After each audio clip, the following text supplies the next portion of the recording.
Good now, revolutionaries, and welcome to Rise Up After Dark.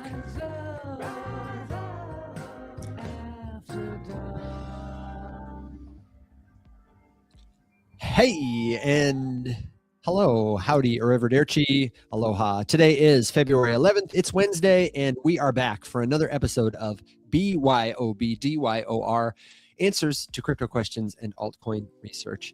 If you are just seeing us for the first time or tuning in, maybe from somewhere new in the world, wherever you are, we hope your candles are green. Did you know that this show and all our shows live forever on your favorite social? You can get the link at community.rumshq.com. That's the best place to follow up with questions, to keep learning with us, to get plugged into a community. And if you're trying to learn cryptocurrency, it's the best thing to do. Save time, save money, hang out with other more experienced users, and say hi to us when you get there. Alex, Will, and Evan, that's us. How you guys doing tonight? I'm doing well. Today was one of those days where it was very productive, but every single thing that I did and accomplished was somehow just inconvenient. Like there was some inconvenience thrown in along the way. Just like every little task was just a little harder, a little more difficult. One of those days. So I was just like, damn, like I got a whole bunch of shit done, but it's like, oh my God, just like none of it was easy. And now I just realized, you know, when we're live here, it's not making a post over on Twitter that I can find. So I'm just like, what is this? Just another little thing. I had to, you know, when we were live earlier, I had to find a repost from Alex first. I couldn't find it on our Twitter post, on our Twitter page, the tweeter. Really? That for some reason this morning, the broadcast was there, but you couldn't find it unless one of us reposted it. The post from the main Rums HQ account never happened. Yeah, it never happened. It isn't going on right now. And you can see that we're live and you can click it and open it up. But even when I open that up, there's no way to repost. Yeah, you literally have to go into, so you can see it on the little sidebar. Click into that. Yep. It'll take you to the full screen broadcast. Hit share, copy the link, copy post that into a post and send it. That's the only way you can get it right now. Oh my God, very that's strange. Annoying. Very annoying. Elon, can you fix it? Can the devs do something? Devs, please. How about you, Alex? Did you have a good day? You know, yeah, it was busy for a day off, which is a thing. And then I waited around all day for the final ceiling fan that I ordered to be delivered so I could install it. And I got 98% of the way done. And then you know how when you're like wiring the motor in, you like hang it on those little side hooks from the bracket and it sits there and then you put all the wires and snap it up and screw it into place. I don't know how many ceiling fans you've ever hung, but anyway, that's the thing. The little frickin' hook just, and the whole motor fell off the ceiling and narrowly missed my foot and then bent on the stool that I was standing on. Hell yeah. So Not ideal. That happened 8 minutes before the show started. So, you know. Nice. I'm sure it scared all the dogs. Yeah, they survived, but I was irate, to say the least. Yeah, man. Home improvement sounds like one of those things that would get you going, like a crypto pump and dump scheme. Just make you red. Yeah, I have like no tolerance of rage. Yeah, it's hard for me because one of the reasons I procrastinate projects so long is I either, one, don't know how to do it, and I'm not confident in my ability to do it well, so I just put it off forever. Or, you know, something's not level, something's not square, something's not perfect, and it just drives me insane, and then I lose it, and I can't do it, and that's where the OCD comes out. And I'm just like, you know what? It's fine the way it is. Yep, there you go, man. I just have the memories of just like, that's not a Phillips head, Will, and I'm just like, I don't know what that is. I don't know. Hold the light steady, damn it. If you've got trauma like that, man, you know, it sounds like more than I can. You know what? I feel like every son should have that trauma. Yeah. Every son, and like you should pass it down. You know, if you have kids and you have a son, you should pass that exact trauma down. Like if you have a kid and you're at the grocery store, the other trauma you should pass down is when you're at the cashier and then you as the parent go, oh, I have to get one more thing, and then take your time doing it. and the kid has to be like, oh no, they've almost finished scanning all the things. They're about to ask me for money. And where's mom or dad? You take that trauma, you pass that down too. And you just watch from like around the corner with one of those side mirrors and you go, not yet. Hold, wait, this is important. This is a formative experience. Because yes, exactly. in our little child brains, the cashier is definitely about to ask this small child to pay for these groceries when clearly the adult is missing. 100%. Yeah. And if you don't have exact change, you are in trouble, bucko. You're toast. Yeah, straight to jail. Jail. Yeah, and then once you just start see the beads of sweat starting to form on the forehead, then you show up with like, I don't know, the Jiffy peanut butter or whatever. Okay, since I've gotten into the sound effects, let me explain to folks who are hearing for the first time that on Rise Up After Dark, we play a little game. Every time you hear this sound, it means someone speaking or someone we're speaking about has gotten a point. Every time you hear this sound, it means someone speaking or someone we are speaking about has lost a point. Dings and glumps. At the end of the night, somebody who gets the most points will win some canned applause. And if we reach an arbitrary amount of points that I deem to be appropriate and worthy, then maybe we'll give away a prize on the air. I think we still have some Arculus wallets to give away. I'm talking about our friends, Arculus, the official cold storage partners of Rise Up. We are talking with them about renewing our contract, taking our partnership to the next level, which means putting cold storage, direct ownership of your crypto into the hands of more people. What could be better than that? If you need cold storage, let us know, leave a comment. And I had to get that out of the way because the first thing I wanted to ask you about, because you said it, Alex, something about just sparked my imagination. I've started making a list for us. And I need everybody to contribute to this. A show that I like that I think does things really well is TBPN. If you haven't seen it, go check it out. They are on Twitter. They are on YouTube. And they're like Sports Center, but for finance and tech. They've only been doing their show for a year, but a lot of the stuff I said needed to be part of our show that we've tried to bring together. They have done in a different flavor really well. And one of those things that I am inspired by is they have a list, like a corporate list of their allies and their enemies. So I took the liberty to start writing up who I think are Rise Up's allies and our enemies. So first up on the list here of allies, I'm just going to read some of these off to you so you guys can tell me if you're hip with this or not. Builders. Builders definitely are allies. Bruce from Kraken. Bruce. Oh, yeah. Bruce is a homie. Bruce is definitely an ally. We've got the Faceless Many, William Quigley, Jeeves. Late night food stands. I was thinking about when we get together. I was like, oh, dude. Hell yes. Music at an appropriate level. If you go to a crypto event, you know what I'm talking about. Big time bullish. Actually useful tokens, DeFi Llama, and the last one will be no surprise to anyone, dolphins. That's what I've got for allies for now. And for enemies, I have Mex C, well-intentioned mediocrity, your nephew Carl, you know that I'm always bagging on your nephew Carl, told you to buy Dogecoin. Digital Ascension Group, run by Jake Clover. Pig butchering, Pupos, Ponzi's until proven otherwise. Not ideal. Sage, as a mascot for predatory pump and dumps everywhere. Pre-sales, QFS, and hype. We don't like them. Any noteworthy additions to this list, guys, that you can think of off the top of your head? Who should be there? Pretty funny how much you hate Hyperliquid, but yeah, put not liquid in parentheses. Yeah, not liquid. Okay, and then what about this? What if I put $ hype under our allies so we can have like the hype we like and the hype we don't? Because I do like Hyperliquid. I do too. Wait, oh my God. How am I forgetting the name of the guy who created Bitcoin Cash, who then pretended to be Satoshi Nakamoto for forever? I forget his name. The Bitcoin Cash guy. Let me just write the Bitcoin Cash guy. What was his name? He was like such a popular figure, well-known figure in the crypto space for like forever. Because I know his name too. He that was his whole shtick. I am Satoshi. I am Satoshi. Yeah, and then he was asked to prove it in court. And he was asked to prove it in Australian court, and he couldn't. Oh my gosh. Everybody I've gotten is not the right person that I'm thinking of. Amari Sachet. He's great that we actually can't remember his name because it means that like he's well and truly been Craig Wright. Craig Wright, there you go. Right. Don't come for me. Craig Wright's going down on the enemies list. Has anyone ever had warm Guinness? Yes, I have. It's not as good. I'm also going to put Richard Hart on the enemies list. Richard Hart, creator of Hex token. Careful now. They're gonna hear about this and give Alex more death threats. Yeah, I know you're going to say it, but they're going to You're going to say it, but they'll come for Alex. Come for him.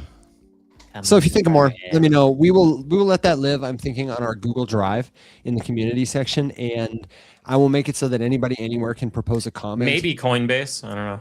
Maybe Coinbase. Dude, I thought about putting Coinbase on both. There are some people I would put on both, like Charles Hoskinson. Dude, if I had a chance, I would go hang out with him and pet his falcon and pick his brain about stuff. But also sometimes I'm just ready to turn the channel on Charles. Not because I hate him personally, but I feel like he is a frenemy. Maybe we need a frenemies list. Too many lists, man. Too many lists. Future discussion idea, says Nathan Q. Which projects disappear and which projects get bought by a bigger one? I'm new and that would be helpful. Okay, Nathan, thank you very much. Off the top of your head, fellas, can you think of any projects or tokens that got acquired that created more success? I feel like crypto tokens acquisitions are almost always a failure. I'm thinking here of like artificial super intelligence, like when Fetch and Singularity and Ocean. Yeah, I mean, that's all like new intelligence. You know, that's all. These acquisitions in the crypto space are all new. And also like acquisitions of other companies are new. Like Polygon's acquisition of whoever, those two companies that they bought, CoinMe and Sequence. Oh yeah, I mean, or like the Stripe Privy thing, that acquisition, similar. Yeah, but it's like it doesn't happen often, you know. Yeah, but also acquisition sans token is one thing, and then acquisitions wherein now we're going to like. I was getting into it. Yeah. You know, I was getting into it before you rugged me. No, it's fine. That's my job. No, it's fine. No, yeah, but you have acquisitions of companies, and that just kind of started. But like acquisitions of like tokens and like partnerships, like there's only one, which was the AG1, which was like BitTensor Tau, and then the other two, which is kind of funny because it was BitTensor Tau and then whatever the other two tokens were. But then people never really asked about the merged token. They just kept asking about if the other three subsequent tokens would like come back and recover. And I was like, didn't these coins merge into one? I was like, what happened here? That just seemed like a thing that all entirely fell apart, and it was just a fugazi from the very get-go, which we all knew it was. Or what was the one that happened recently? There was somebody, maybe it's that Axelar. Was it Axelar? They got like acquired, but they were like, we're just going to leave the token over here and we're not going to do anything with it. They got acquired by another crypto company and they basically abandoned the token. I can't recall what the details were. This happened a month ago. You guys see that? No, it happens. I'm not really bullish on it unless like it's a Polygon thing or it's a Stripe thing and it's a company getting more. Even the Ripple acquisitions, the Hidden Road thing, that's pretty, I would say, bullish for some reasons. And we have another question here that's similar about Crunchbase. Do we ever, Revan Aloha wants to know, research new tokens on Crunchbase? He says it's a good, or she, pardon me, Reverend Aloha, says it's a good way to see what the VCs are doing. So I don't know what just happened, but that question came in and somehow I replied nope, but I didn't type that in the comments. I have no idea where that nope came from. Oh, well, it's gotta be a scammer. That's creepy as hell. Anyway, yes, I used to love Crunchbase, but they basically paywalled the entire website. You can barely see anything anymore without paying for it. And on one hand, I get it. You got to make money to stay afloat. We've seen a couple different dashboards like go under because of that, but I don't really use it anymore just because I'm not paying for it. But in theory, it was great because they would show you exactly what you said, that where VC money is going, how much people are raising, from who they're raising, which round was it, yada yada yada, whatever. A lot of really good data there. What do you think, Will? I never really used Crunchbase.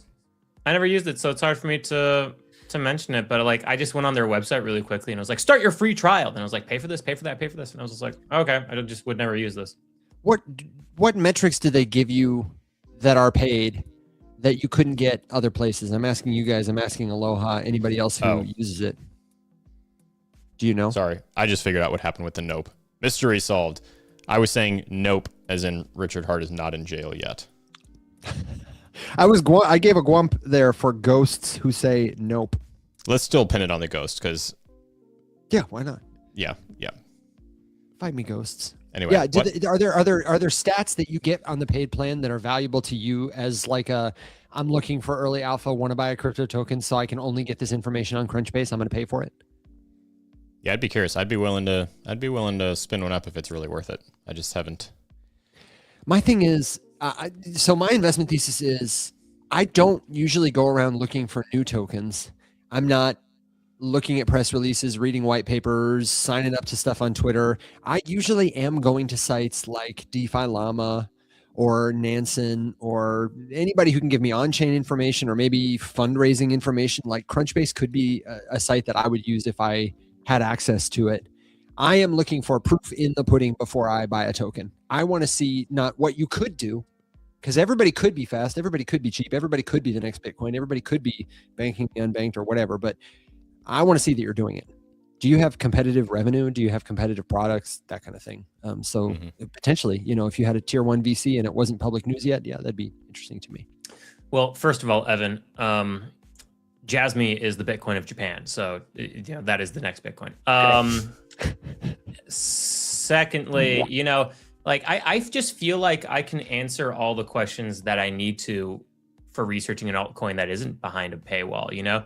I can go to Token Terminal or DeFi Llama to learn about the fees and the revenue generation. Pretty much, just choose whichever one you like the interface better. I think DeFi Llama is better. Go to, oh God, no, it's not Token Terminal. You can't go to Token Terminal, but it is slightly paywalled now. But it's, what's the other one? To go look at like a vesting schedule. It's not Airdrops.io, Tokenomist. Tokenomist is one. There's another one I'm trying to think about, Tokenomist. But also, honestly, you can just go to DeFi Llama and answer those questions too. Everything that I need to know about a token, which is like who are its backers and does it make money and does it have users, for the most part, gets answered for free on DeFi Llama. So I just go there. And then at some point, you're just going to get a lot of noise. At some point, you have enough data and you don't actually need more. And then you just put together a little bit of basic thought and a few basic questions that you answer yourself. Like when I used to do the altcoin deep dive reviews, and we'll do it again when like a market gets like green and it kind of makes sense to do it and people are asking about new altcoins and stuff. But it was just like, hey, what does this token do? Is that valuable?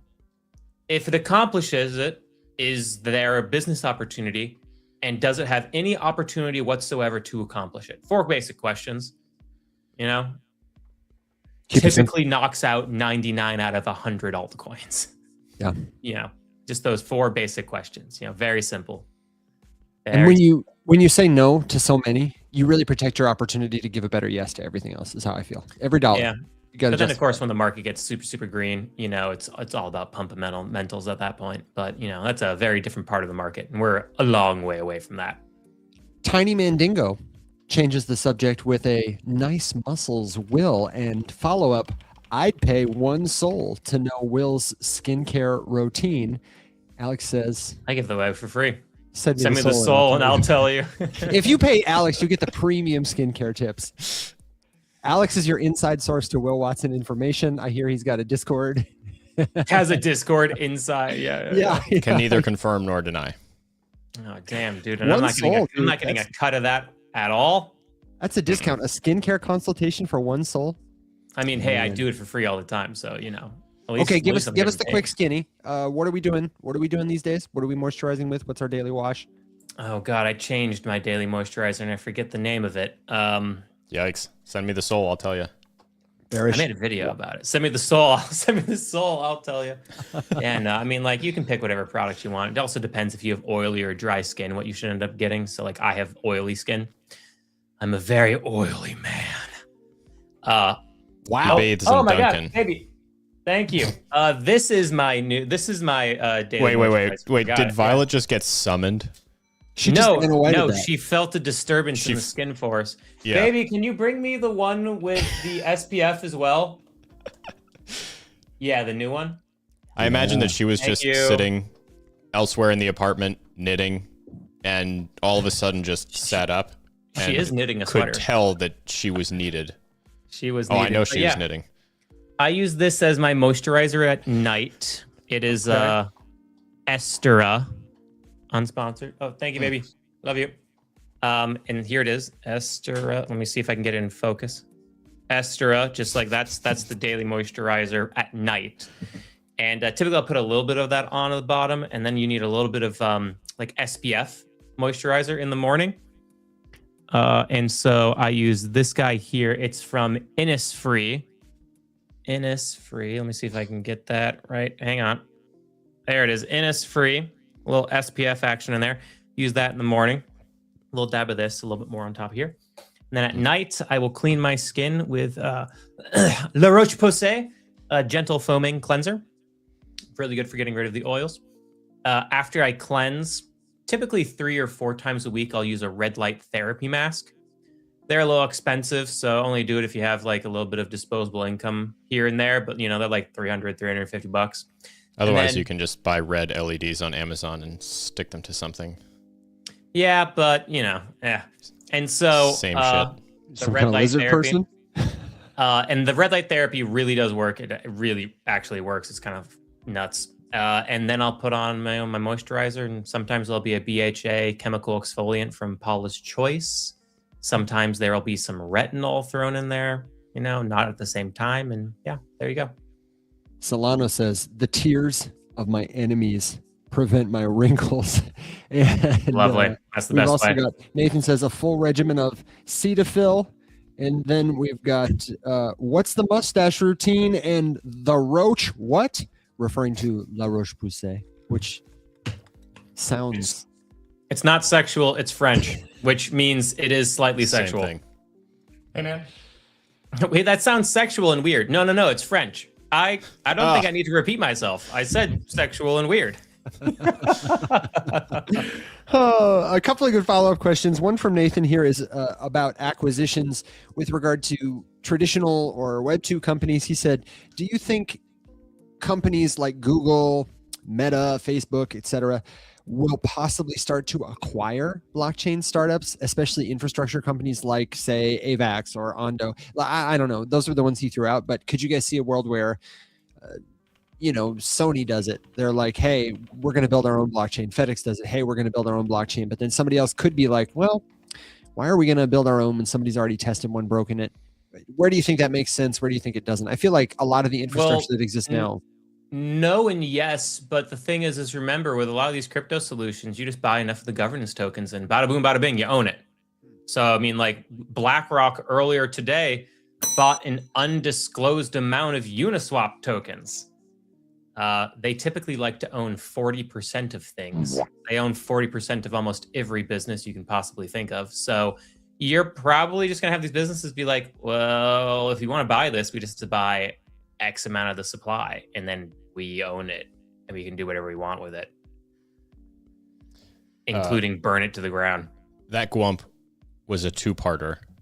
Okay. Because Gwumping or dinging BlackRock is diabolical work, and so you get a Gwump for that. I did not. I dinged Will. Thank you very much. All right, very well. Did I get a ding for my skincare routine? I rescind the Gwump. Gwump Violet got 5 points for that, by the way, for the skincare assist. So she's off to an early lead. Okay, but what the second part of it was for BlackRock, right? Yes. Yeah. Okay. Good. I got that. I've got Jasmine, BlackRock, ghosts who say nope with one Gwump, and Will, you got Gwump for something, but you got several dings also. So I got a Gwump for what? Yeah, I can't remember, so I'm inclined to just erase it. If that's you what need I to start thought. one. No. You got to keep that ego in check. It's already getting away from him, and we've barely been here for a quarter of the show.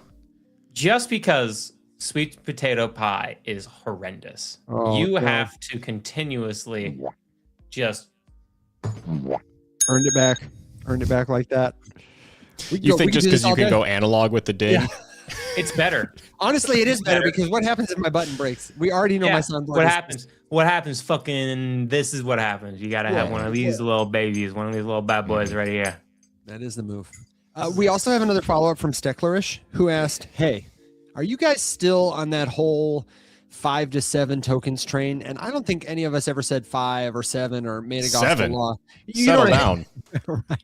But you know what I mean? Like I've said 5 to maybe 7. Do you bend that rule, or like or not a number so much as like a, hey, there is a threshold beyond which I cannot pay attention to everything. I cannot make good decisions. I'm diversifying my attention too much. Do you fudge that threshold in like a bear market when everything is for sale? Yes. Okay. I don't know, man. The more time I spend in crypto, the more I'm like, fuck everything except for Bitcoin, Ethereum, and Solana. Like, there's some great stuff. It's super cool. It's awesome. There's some Yes. tokens that are going to do phenomenal. But like, the more time I spend in crypto, I'm just like, I'm tired. And I just don't want to think about it anymore. There's a part of me more and more where I'm just like becoming a Bitcoin, Ethereum, Solana maxi, and I'm just like, let the hate flow through me. This is a pivotal point. This is a critical point in every crypto person's life, when you go from unbridled optimism that the crypto version of the decentralized everything is gonna be amazing, and then you quickly go into the wait a second, followed by the oh god, it's all a scam, followed by the wait, like 3 of these things are not trash, followed by I'm tired. Yeah. I mean, I still like syrup a lot. I see the question there from Nathan. I still like, there's things that I like. I still like syrup a lot. I still like Uniswap. I like Pengu from a meme coin, but like we still like just things that coin. have revenue. Yeah, I like things that have revenue. Sky Protocol is interesting. Hyperliquid is cool. I could buy some Hyperliquid and be happy with that. Did you see the figure that Hyperliquid's volume year to date so far is more than $1 trillion above Coinbase's volume year to date? Damn. No, I did not see that. Holy shit. Yeah, it's 1.6 to 2.7 is the difference right now. Mm-hmm. Notional trading volume has reached approximately 2.6 trillion as of February, according to Artemis. That's what I have, 2.6.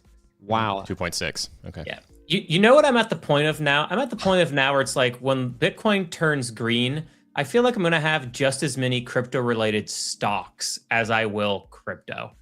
Because MicroStrategy outperformed Bitcoin in this past cycle. And I still really like Circle, and it's still kind of bleeding off here. And, if MicroStrategy doesn't implode, it'll outperform Bitcoin in terms of percentage gains in the next bull run too, assuming, of course, it doesn't implode, which still the jury is out on that. We'll have to see. But yeah, I'm going to have like my Bitcoin, my Ethereum, my Solana, maybe some Syrup, maybe a little bit of Pengu, maybe Uniswap, and that'll be it. And then that's 6 tokens there. And I'll probably have like some Circle stock. And if MicroStrategy's still around, some MicroStrategy. Maybe swap out one of those tokens I mentioned for Hyperliquid. On this like line of thinking, this topic, I had a really interesting conversation with GPT today. Every now and then I will ask my favorite LLMs like the same kind of question, just to see what this model that we're using right now today is capable of doing versus what it did before. And I tested it with Alex's famous swing trade your way to profitability strategy. For people who don't know, if you're down on a position, instead of just selling the whole bag at the bottom, maybe you can strategically like buy the dip, sell when it goes up 20%, buy when it goes lower. Maybe you can average your way back to less losses or profits. And so every now and then, because that's like a really abstract question, I like to ask it, hey, GPT, if this was you and you were trying to swing trade your way to wealth, or you're doing whatever, what would you do? And I just want to show you guys this prompt. I vomited into this thing on the voice mode, like a paragraph of text. I'm trying to figure out what would be a more profitable strategy. If I bought the top of a crypto token and then I bought the dip with like half my extra funds and tried to swing my way back to profitability by the time the market recovers, is that better? Or would it be better to cut my losses, the stuff I bought expensive, and go in at the bottom with a bigger bag and swing my way to the top? And it really wasn't a very good question. This thing simulated an entire 2-year crypto cycle for me. It did a whole little study saying, let's say you buy this much, let's say you buy that much. Here's when strategy A would work. Here's when strategy B was where I was like, okay, let's take this further. Can you analyze Solana and Ethereum, and not just on like a 2-year cycle where it moves this much, but look at the actual highs, the actual lows of Sol and ETH, and assume somebody had $200. They bought the top with $100. They bought the bottom with $100, and they started trading their way back up. Or bought the top with $100, sold it as it started to go down, and then bought the bottom with whatever they had left. Like that $200 starting person, who's going to make more money? And it gave me this whole incredible like chart of the person who holds, the person who sells and trades with the whole bag. It gave me analysis about like why it is or isn't a good idea to swing with the whole bag, to sell at any given time. It was like really, really impressive. And I want to make you guys guess, who do you think most of the time has the more profitable trading strategy? Is it the person who bought the top and sells everything to swing trade from the bottom? Or is it the person who says, yeah, I bought the top, let me hold on to that, it's going to recover, it's ETH, it's SOL, it's Bitcoin, it's something, and then I'll DCA at the bottom and I'll swing trade that? Who tends to perform better? Do you know? The DCA at the bottom swing trade. Alex, do you agree? Yes. You are both correct. Points everywhere. And the simple, short, sweet explanation for this is that when you sell even that expensive asset that you buy at the top, you are diminishing your total capital base. You started with $200, but you sell some of the stuff that was valuable on the way down. You are erasing that distance, and you are requiring that distance on the other side to make up for it. If you just held that asset most of the time, but also got wise and then did some swing trading at the bottom, you're diversifying your exposure and you are increasing your surface area. If you mistime the top, you shouldn't bet that you'll be able to time the bottom, is essentially the takeaway lesson. And I thought that was a really, the lesson was easy, but the analysis this thing did, dude, it examined the whole history. I was really impressed. It was like, if it swings 10% on average, 20% on average, 30%, we've come so far, dude. And now to compare, I tossed a little, not a complicated, in-depth prompt into Copilot right before we started. I asked it for, I said, we're about to start After Dark. It knows what that is. And asked it for debatable or discussable hot takes related to current events in and around crypto right now. Give me a list of 5. And I read the first one, and it's one of the worst things I've ever read. Okay. And I would like to share it because it's terrible and funny. So this is a suggestion for a hot take that we could share. The market is bored, and that's usually when it gets dangerous. Everyone's pretending that the low volatility grind is healthy. What low vol? Barrett Chain did 130% today. Did you see that? What? Damn. Yeah. Why? You know what is so funny about why? Everything. So sure. several things all happened at once. Sorry, Copilot, I'll be right back. So they basically announced that they were going to focus on revenue, which is hysterical. And wow. People liked that. So they decided, they literally announced like, hey, we're going to try making money for a change. And people are like, oh, okay, cool. Wow. Yeah, go figure. So that announcement came in tandem. I don't think this is a coincidence, with a relatively large unlock scheduled. And then that held without very much sell pressure coming as a result of the unlock. So that was then taken as another bullish sign. And then a couple different announcements, like all themed around this idea that they would like to start making some money now. And token 130% in one day. So yeah, good job, Copilot. There is no volatility right now, so that's a good call. Let's be honest.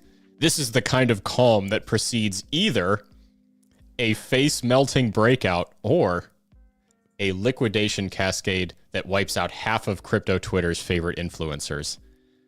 Oh no! So you're telling me there's a chance? This makes me think, Evan, you remember, this is like a bad version of the like AI roast that we made one of them do. Yeah. You remember that? Yeah. Yeah. I still ask it for a roast every now and then. It just tickles me. It keeps going to say, right now, leverage is quietly stacking across majors and L2s, weird category breaks. People are playing chicken with the market. I don't think that that's true.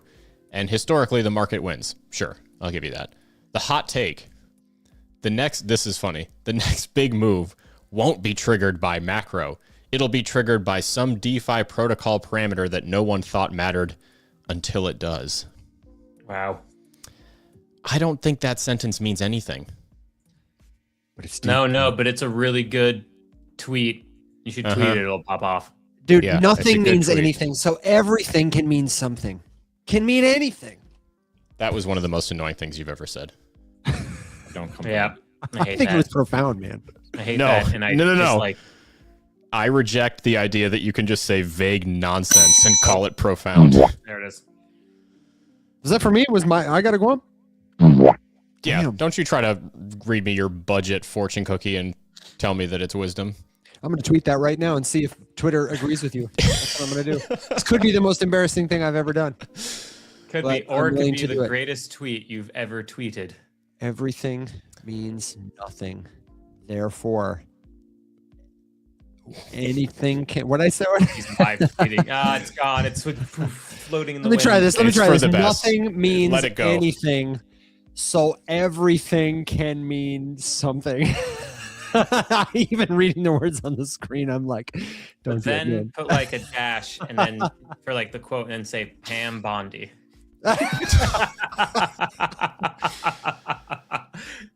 I got a Gwumper. I saw that picture today of her testifying and then all the Epstein folks who've yet to be like responded to by the DOJ raising their hands to say like, have they reached out to you? No. That's like somebody was saying this is a generational picture. And I was like, yeah, You need a new sound on the board for that one because A generational like, But what she's getting dragged for more so is they asked like, hey, why isn't anyone who was on the Epstein list been indicted by your office? And she goes, the stock market, the NASDAQ's at whatever, the stock market's at whatever. Why aren't we talking about that? And everyone was like, oh, because you're the man. attorney general and this is a hearing Oh, man. about. Oh, we got her. Everyone who was like out to just get her was like, we got her. We don't have to do anything else from here. The internet's got this one. yeah. Yep. This is what I've got. Diabolical. And of course, I have got this one, which is a little too long, I think, to get a lot of play, but I really love it. Nice. I feel like that's like the biggest loser sound. That's like a 10-point wump right there. Although I would like to have Alex saying diabolical on the board. Yeah, So that let's should get be that. there. Let's It get should that. be there. Although I started another counter this morning for you because you did two of them back to back. Whatever. Whatever. Yeah. Which Cool whip. annoys you. You cool whipped that Cool. whatever. Wait. I whilly did. That's a reference to Family Guy, and Evan, Family Guy's a famous cartoon. Yeah. I know that skit. The cool whip skit is great because doesn't he say cool whip and then he says a word that doesn't have but he goes Yeah. anyway. Yeah. Yes. Yeah. No, you got it. Yeah. You nailed it, man. Yeah. I'm Really? proud See, of I know pop Nailed it. culture. Thank you very much. I am gonna go ahead. Wow. Give myself a tip. If you've got a crypto question, if you've got a bad fortune cookie, if you've got a prediction or word of wisdom, or there's something else that we can help you with tonight, then let us know. Don't forget, we will give away some more cold storage tonight. You guys got to hold me to this because every time I'm 0 for 2.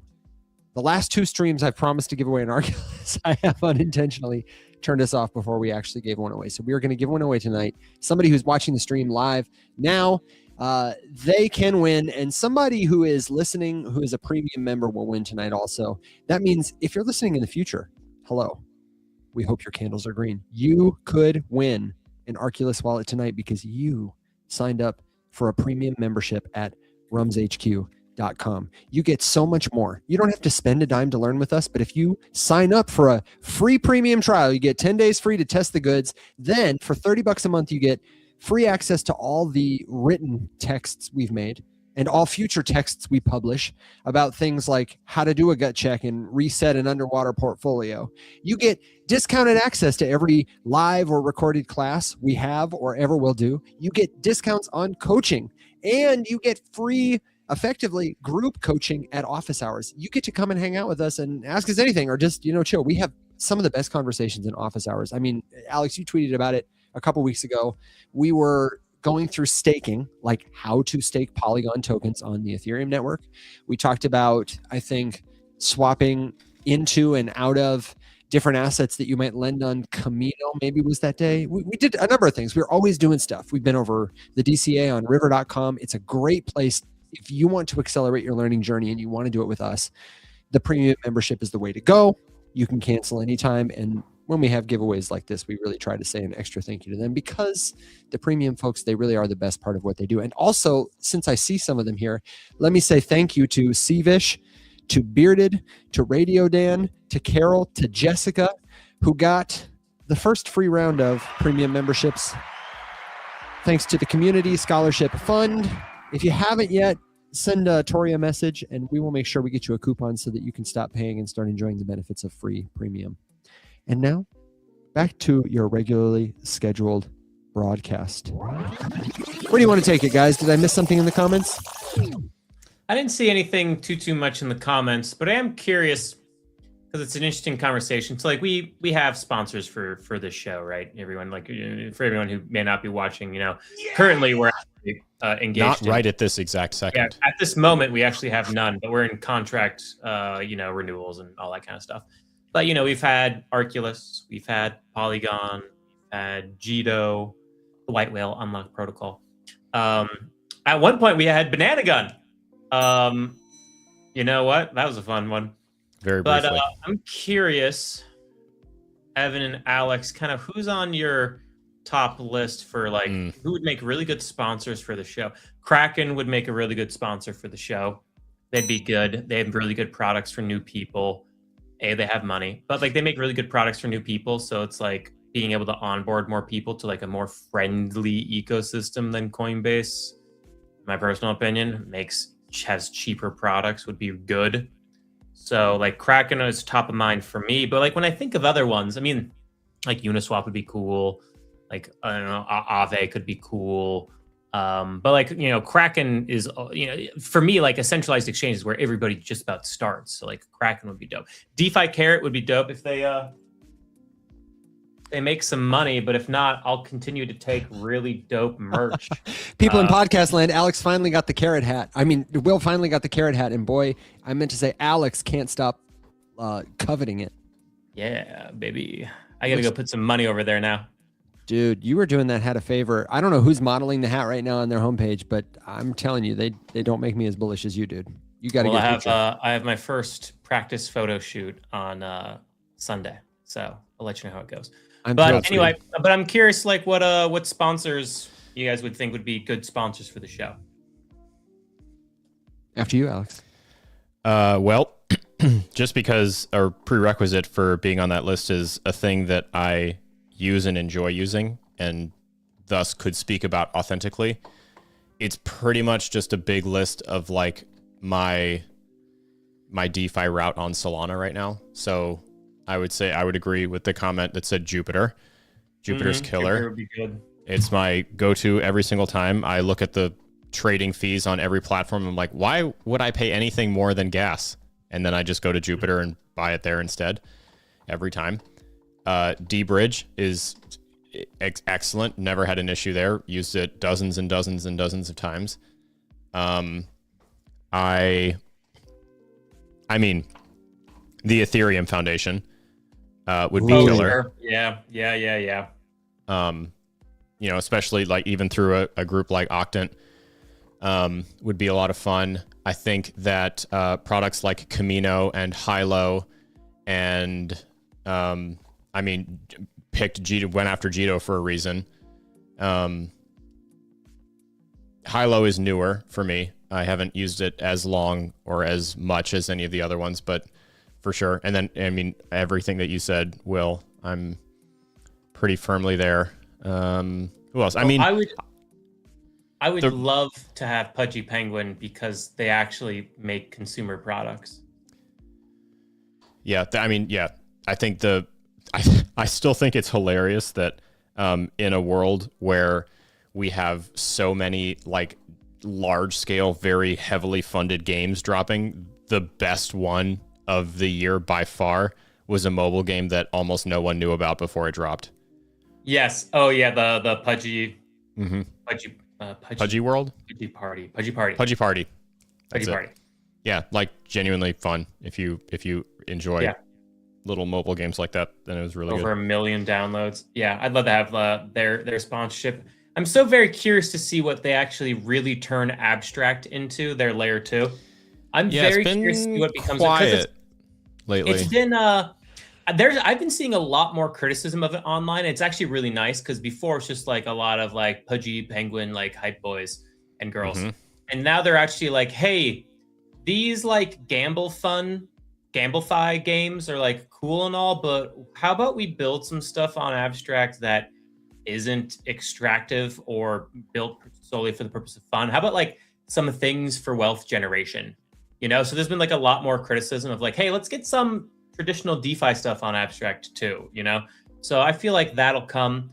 And I'm just curious to see like how they integrate it into other stuff. So that's still something I'll be keeping my eyes on. But I feel like Abstract isn't going to be whatever they want it to be for like another year and a half or so, just because it takes such a long time to build shit. I think you're right. I think they're cooking. And I think everything depends on when you're a blockchain, like it's like a city, you know, who do you nurture? Who becomes your Elvis Presley? Who becomes your Rockefeller? Who becomes your whatever? Like, what is what you produce as a living environment? What does that bring people to do?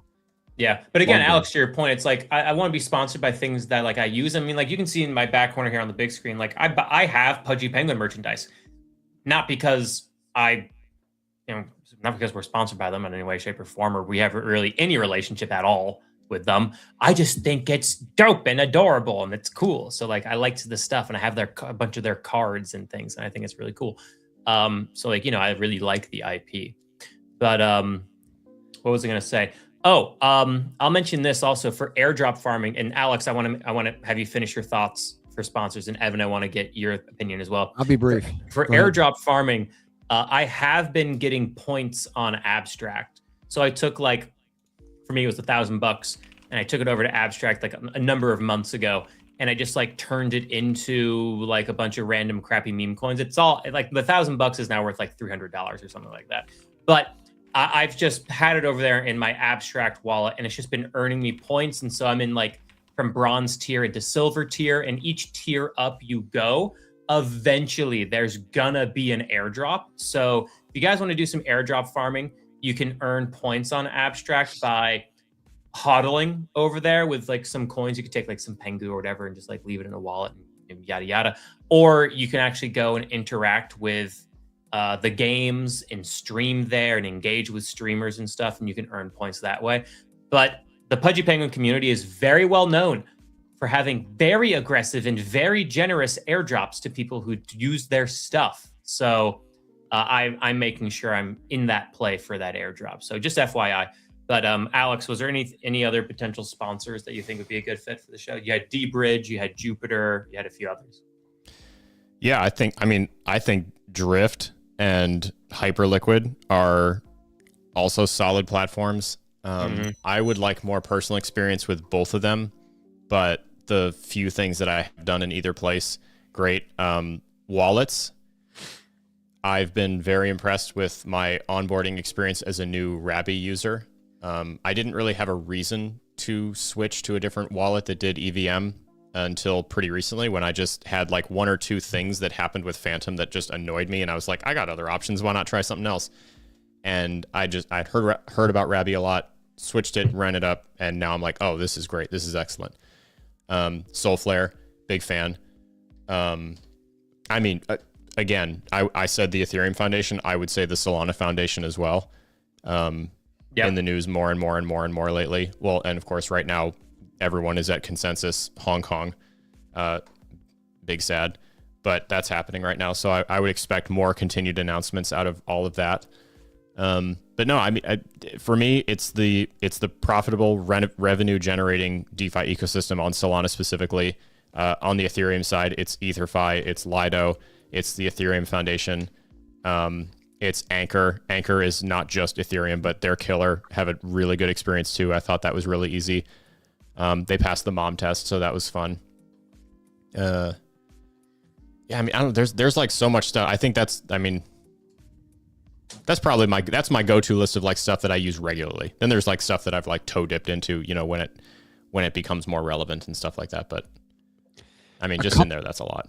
I'm going to pass on, I'm just going to rapid fire my brands, because then there are some really good follow-up questions. I would add Polymarket. We have a friend over there, Josh, that I need to get on the show. They're sponsoring everyone. They should sponsor us.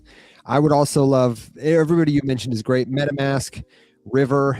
I would add maybe Nord, Proton, a VPN. You know who should sponsor us is Circle. USDC to $2. Could you think of a better USDC to commercial? $2. Honestly, Come but on. I would also like some other brands that maybe are less like crypto, like Canva would be a very good sponsor. We use them for everything. Chewy, duh. Patagonia. I mean, you know, if Will's going to start his modeling career and I like comfy flannels, could you get better product placement? Probably, but we'll make you look Costco. good. Oh, Costco, dude. Free memberships. Oh, what if we got like a gold affiliate link or something? The level of excited you got from Costco versus any of the other names of businesses we mentioned is I mean, it's nice. I enjoyed that. Say crumble cookie if you want to see me cry. You know what I'm saying? Like I would that would be a dream. 'Tis a consummation, Hamlet said, devoutly to be wished. But you know, we'll work on it. I want to let me serve some of these commenters though, because there are really good questions.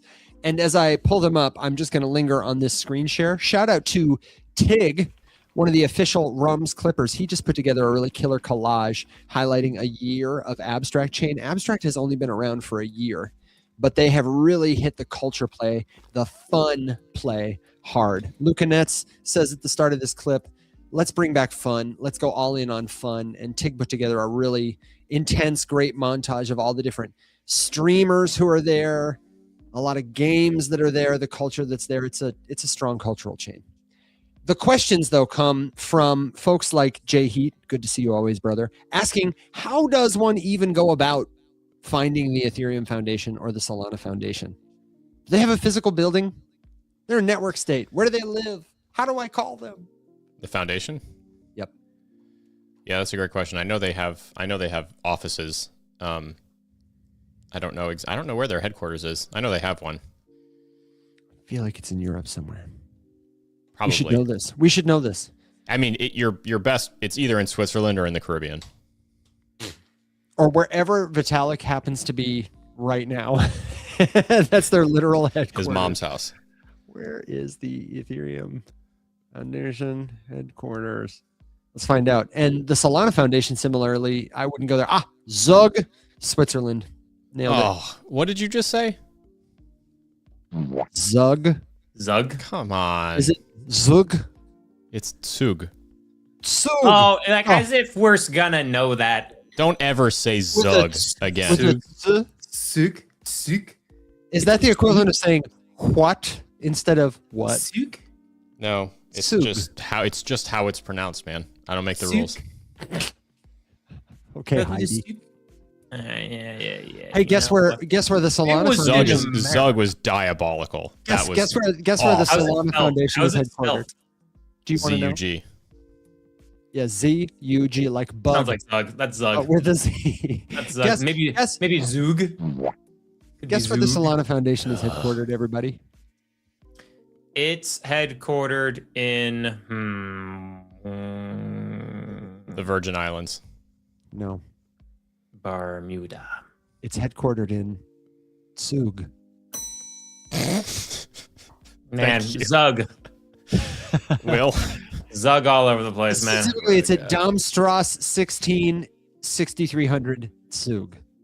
So that's what we got. I'm sure if you go there, though, like Mr. Solana or Mr. Buterin are not at the door. That's probably, Mr. Solana. a registered agent kind of address, a corporate address where they live for tax purposes. If you want to get a hold of them, Jay Heat, the best way almost certainly is going to be through their website, through their X page, probably. And it depends on what you want to get a hold of them about. If you're seeking funding, if you're seeking input, then probably the best way to get FaceTime with somebody from the foundation, Solana or ETH, is to go to an event that they host. And I will say, if you're investing a lot of time, like Jay Heat, I know you've been working on something for a minute. If you are spending hours fruitlessly trying to get a hold of them, it may be worth it to save $10 a week so that you can buy a conference ticket and a plane ticket at the end of the year to go be at the Breakpoint conference or ETHCC or something like that, with the intention of meeting one person from the foundation to get a really good lead. Would you guys agree? I would say that getting a chance to go to a conference, like if you really want to get into the space, or you're building something and you want to present it to somebody, or you have to meet these people. And I feel like more often than not, the people in crypto, if they're just like, oh, this person's like a good person, and they want to work in the space, like I'll help them. Like you have a lot of people in crypto who just like want to help people and see people succeed. But if you're in DMs, you're never getting seen. If you're a reply guy, you got to be replying a lot for a very long time in order for them to really remember you, most likely. Bearish. You're never going to get anywhere that way. You're never like, and also it's like such a small percentage of people. But like if you go there and you introduce yourself, you have a human to human connection. Yeah, you got it. Like, you have like a real strong opportunity. You have to go to these places. You have to be around the people while they're there, and they're in a mood to like meet people and talk and network. Okay, a couple things. One, submit a formal grant application through the official channels, because that will get seen and you will get a response. I know for a fact the Solana Foundation is very responsive. Guaranteed. In a world where I submitted 20 plus grant applications, the only one that I got a letter back from that was personalized and not written by a robot was from the Solana Foundation, and they had a list of suggestions to improve and have a better chance of getting approved next time, and what questions they need to see get answered in order to have something continue on in the process. 2, Consensus this year is in Miami, May 5, 6, and 7, and Solana Accelerate is on May 5th, also in Miami, in conjunction with Consensus. So there will be a lot of Solana bigwigs in Miami on the 5th of May, and probably a couple days in either direction. I'm assuming most of them will hang out for the conference. So side events there. You don't even have to get into Consensus to get to those. Although in this particular instance, potentially a conference ticket could be worth it. You'd kind of have to weigh the pros and cons. If you do, be prepared. I have watched the pitch process happen and fail. I'll never forget it. Evan, you were there. I don't know if we were together at this exact instance, but I was at NFT NYC in 2022, and I was riding an escalator, and it was one of those obnoxiously long escalators. Oh, and yeah. Two guys were standing next to each other right in front of me. One of them was a speaker and a presenter, and the other one was just a attendee. And they just had the classic, we're standing here, let's awkwardly chit chat. And it was just like, oh, what are you doing here? And he's like, oh, well, I work for so-and-so. I'm about to go on. And he's like, oh, that's really cool. I'm building this thing. And I actually would love to talk to you. And the guy was like, oh, okay, cool. What is it? And he flubbed it. He had, 18 seconds to the top of the escalator, didn't know how to phrase it, couldn't even start to say it in a way that would allow the conversation to carry on. They got to the top and he was just like, okay, yep, gotta go, sorry. And then that was it. You gotta be ready. You gotta be ready to answer the question very succinctly. What is it that you do and why is it important? And why should I give a shit? So practice the pitch 1,000,000 trillion times. And hey, if you need scholarship support to do something like that, then do you know what you should do? You should head over to the one, the only community.rumshq.com. And when you get there, you should search, after creating a profile, it'll take you about 2 minutes. It's free, it's quick. You should just search for community scholarship, and you will find a post that tells you how to make a contribution to the scholarship. Shout out to our friends at Unlock Protocol. Or if you just want to comment here and be like, yo, Evan, I want to go to the conference. I want to pitch my startup. I don't have the capital. Can I get like $500 from the community fund? I'll be like, great idea. I will bring it to the people. The people will say yes. They will say no. Maybe they'll say we can only give you 200.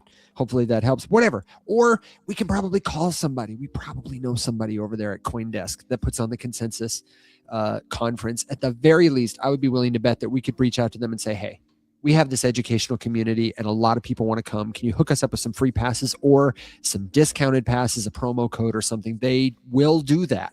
I know for a fact you guys want that, let us know, because we will go out and we will get it for you. We don't just stand here and look pretty. We do other things too. Alex, you said bigwig a minute ago, and I just wanted to let you know it's not big wig.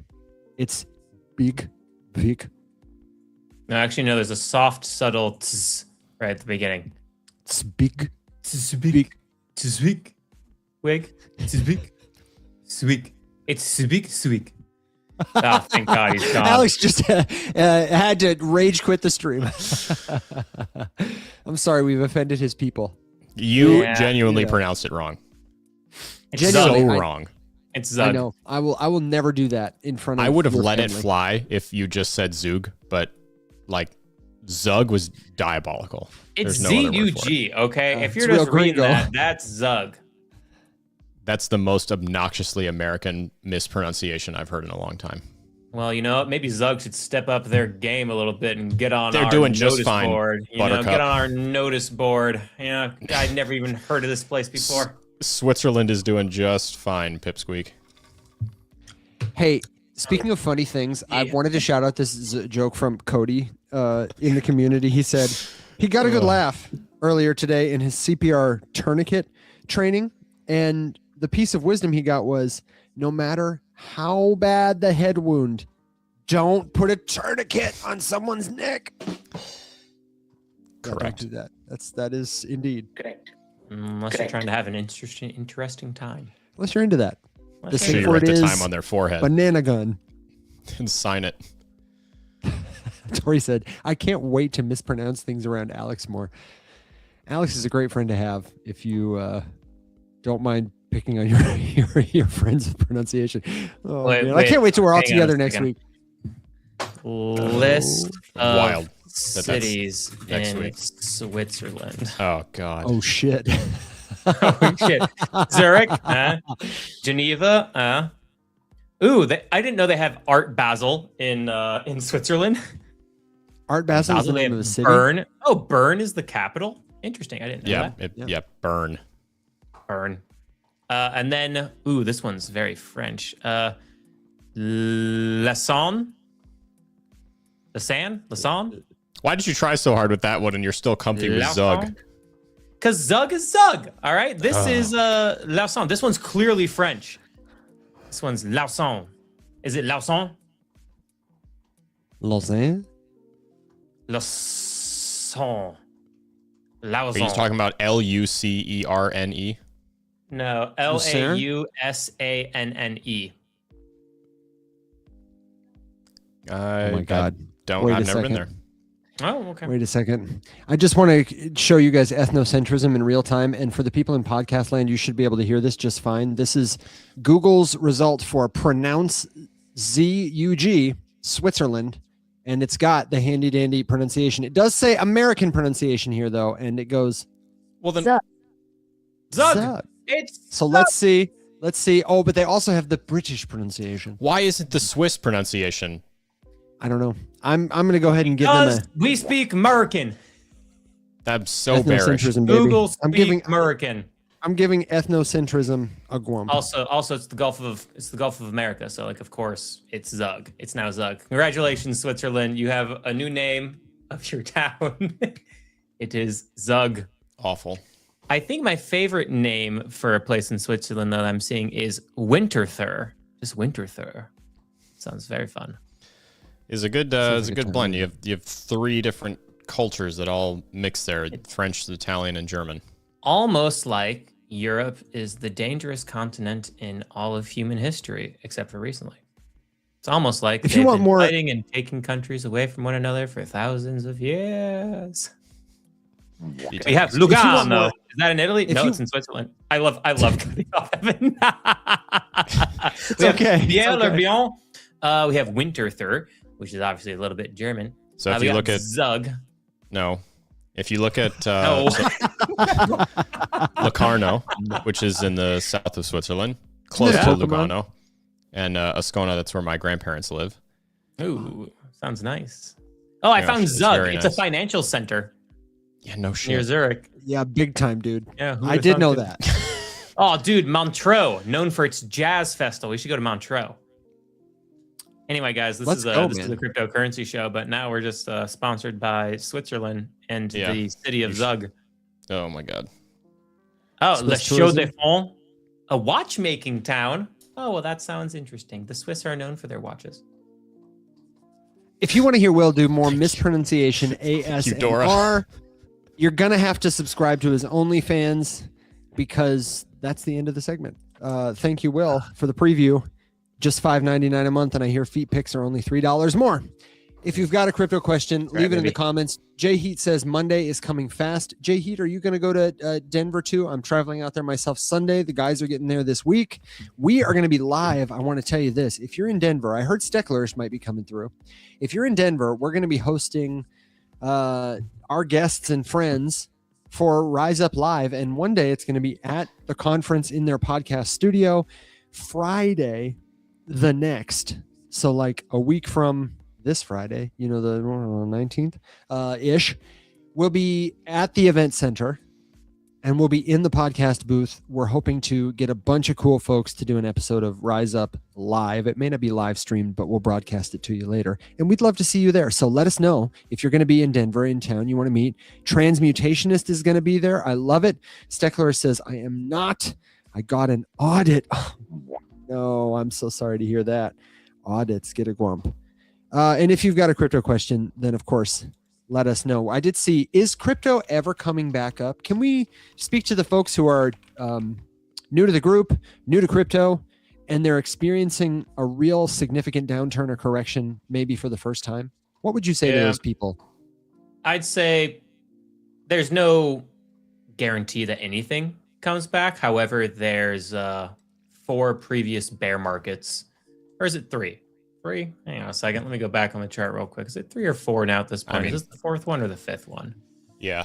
This is the 1, 2, 3, 4.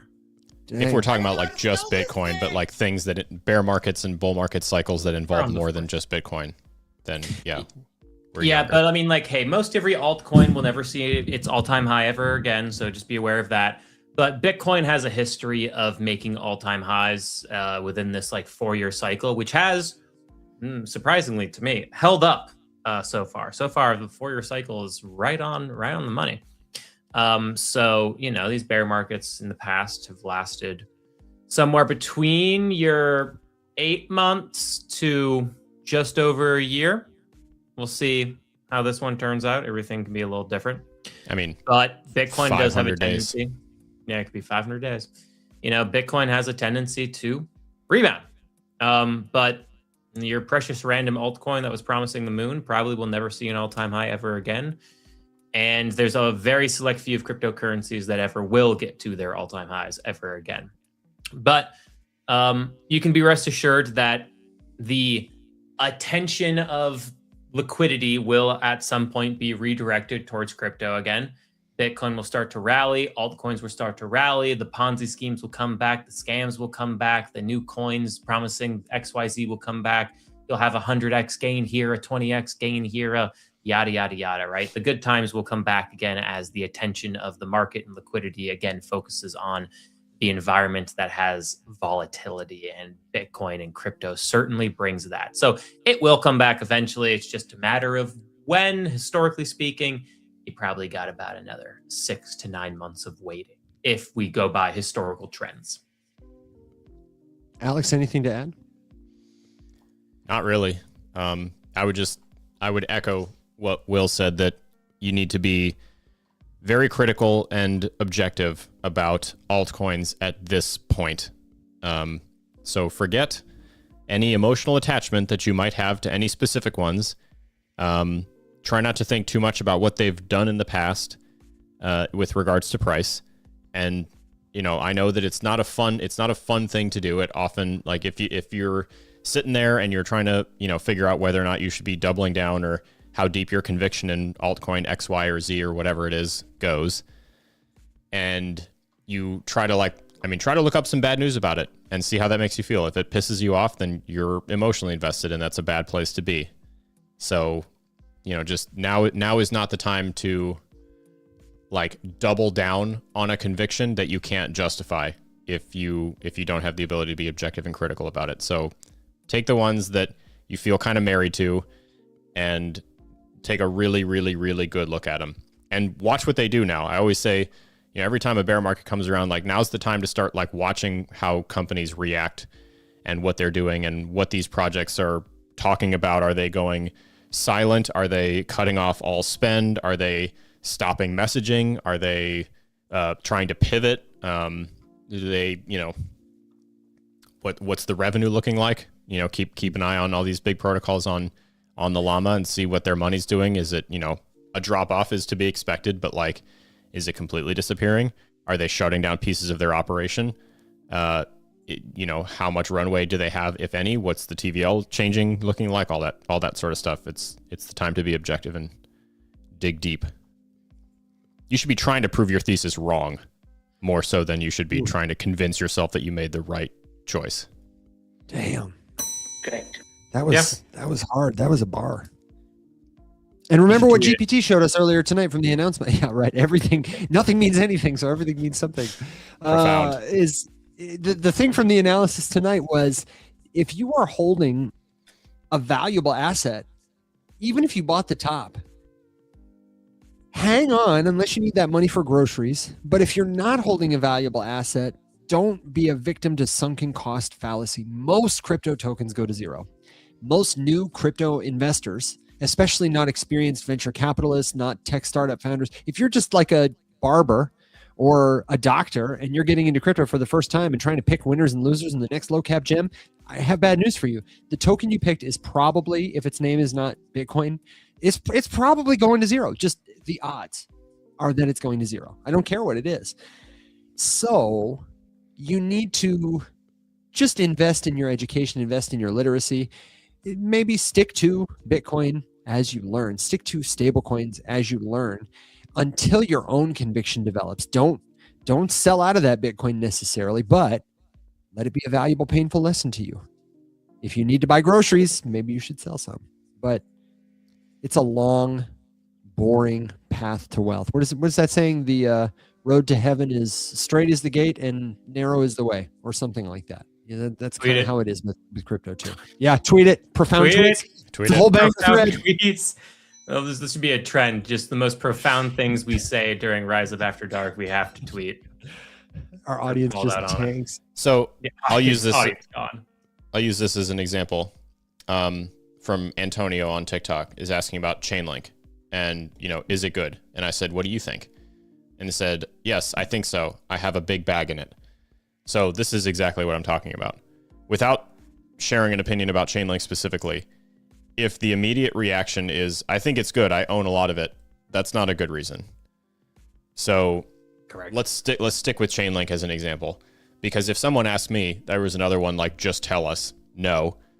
First of all, I can't. But, and second of all, just as a reminder, we're just like three dudes on the internet sharing opinions. So, take that for what it's worth. But if someone asked me, like, what am I personally interested in? This is what I would do. I would walk right over here to the llama. I'll back up.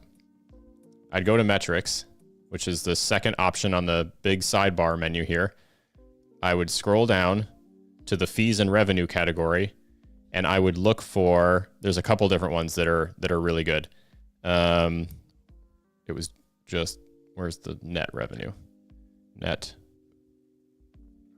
Also, while you're looking for that angel, yes, Dookie There we coin go. will totally go back up. So, ooh, yikes. So here's revenue in 24 hours, 7 days, and 30 days of a bunch of various protocols. And okay, top of the charts, we've got Tether, obviously. Although, interesting, I was just Transmutationist just pointed out, and then I looked it up. Hyperliquid passed Tether in terms of revenue per employee. Wow. And that's Yeah, a they're staggering figure to have they're number one. to have surpassed. Yeah. Whoa. They were at like millions of dollars per employee. Tether wasn't it? It was like 6 million or something like that per employee. Oh no, Maybe more. sweetie. It's bigger. It was 93. much bigger. Oh, geez. no, sweetie. 93 bad. million per employee, and Hyperliquid crossed 100. So bananas. And it's no surprise that Hyperliquid is number 3 on this monthly revenue chart right after the big stables, followed by Pump.Fun, followed by Tron, followed by Sky, which used to be Maker, This Edge X thing has been coming up a lot. There's It's a derivatives Grayscale. platform. Yep. Titan, Axiom, which is another trading platform. Phantom leading the way for wallets. Flashbots, no idea what that is, but one can assume that because it's an MEV category, something named bot, that it's a trading bot, or a sandwich bot of some sort. Yeah, there's Jupiter leading the way over here. Not number one as far as derivatives go, but up there. GMGN, Aave, Ant Fund. So this is where I would be looking. All these things have millions and millions of dollars in revenue on a monthly basis. And most on a weekly. Polymarket is that far down on the list after Pancake Swap and Farcaster? I'm surprised by it. That is surprising. The one way that you could then dig a little bit deeper on this is if you went over here and instead you started here. Here we go. Earnings by protocol. So this will change things up a little bit. So this is net revenue, not gross. Net after token incentives and yada yada whatever. Relatively similar list. Not much changes. Hey, there's Polygon. Polygon, baby. Top 20. Ahead of a lot of bacon, ahead of Lido, ahead of Base. Lido. You know what I mean? Like that's a move. Here's another thing that you could do if you wanted to break this down more. There's a ton of metrics that are tracked individually over here, but sticking with the fees and revenue, you can also look into fees generated by specific things, which can also tell you quite a bit about usage. And in here, all of a sudden, Uniswap just explodes up to the top, which is really interesting. So this is another good thing to keep track of, because as you compare like a protocol's ranking on the list of fees generated, and if they're really high on the fee train, but they're really low on the revenue train, that's kind of an interesting position to be in, because Uniswap wasn't even in the top 30 or 40 in terms of revenue yet. Fees, look at that. I mean, they're almost at 80 million in the past month.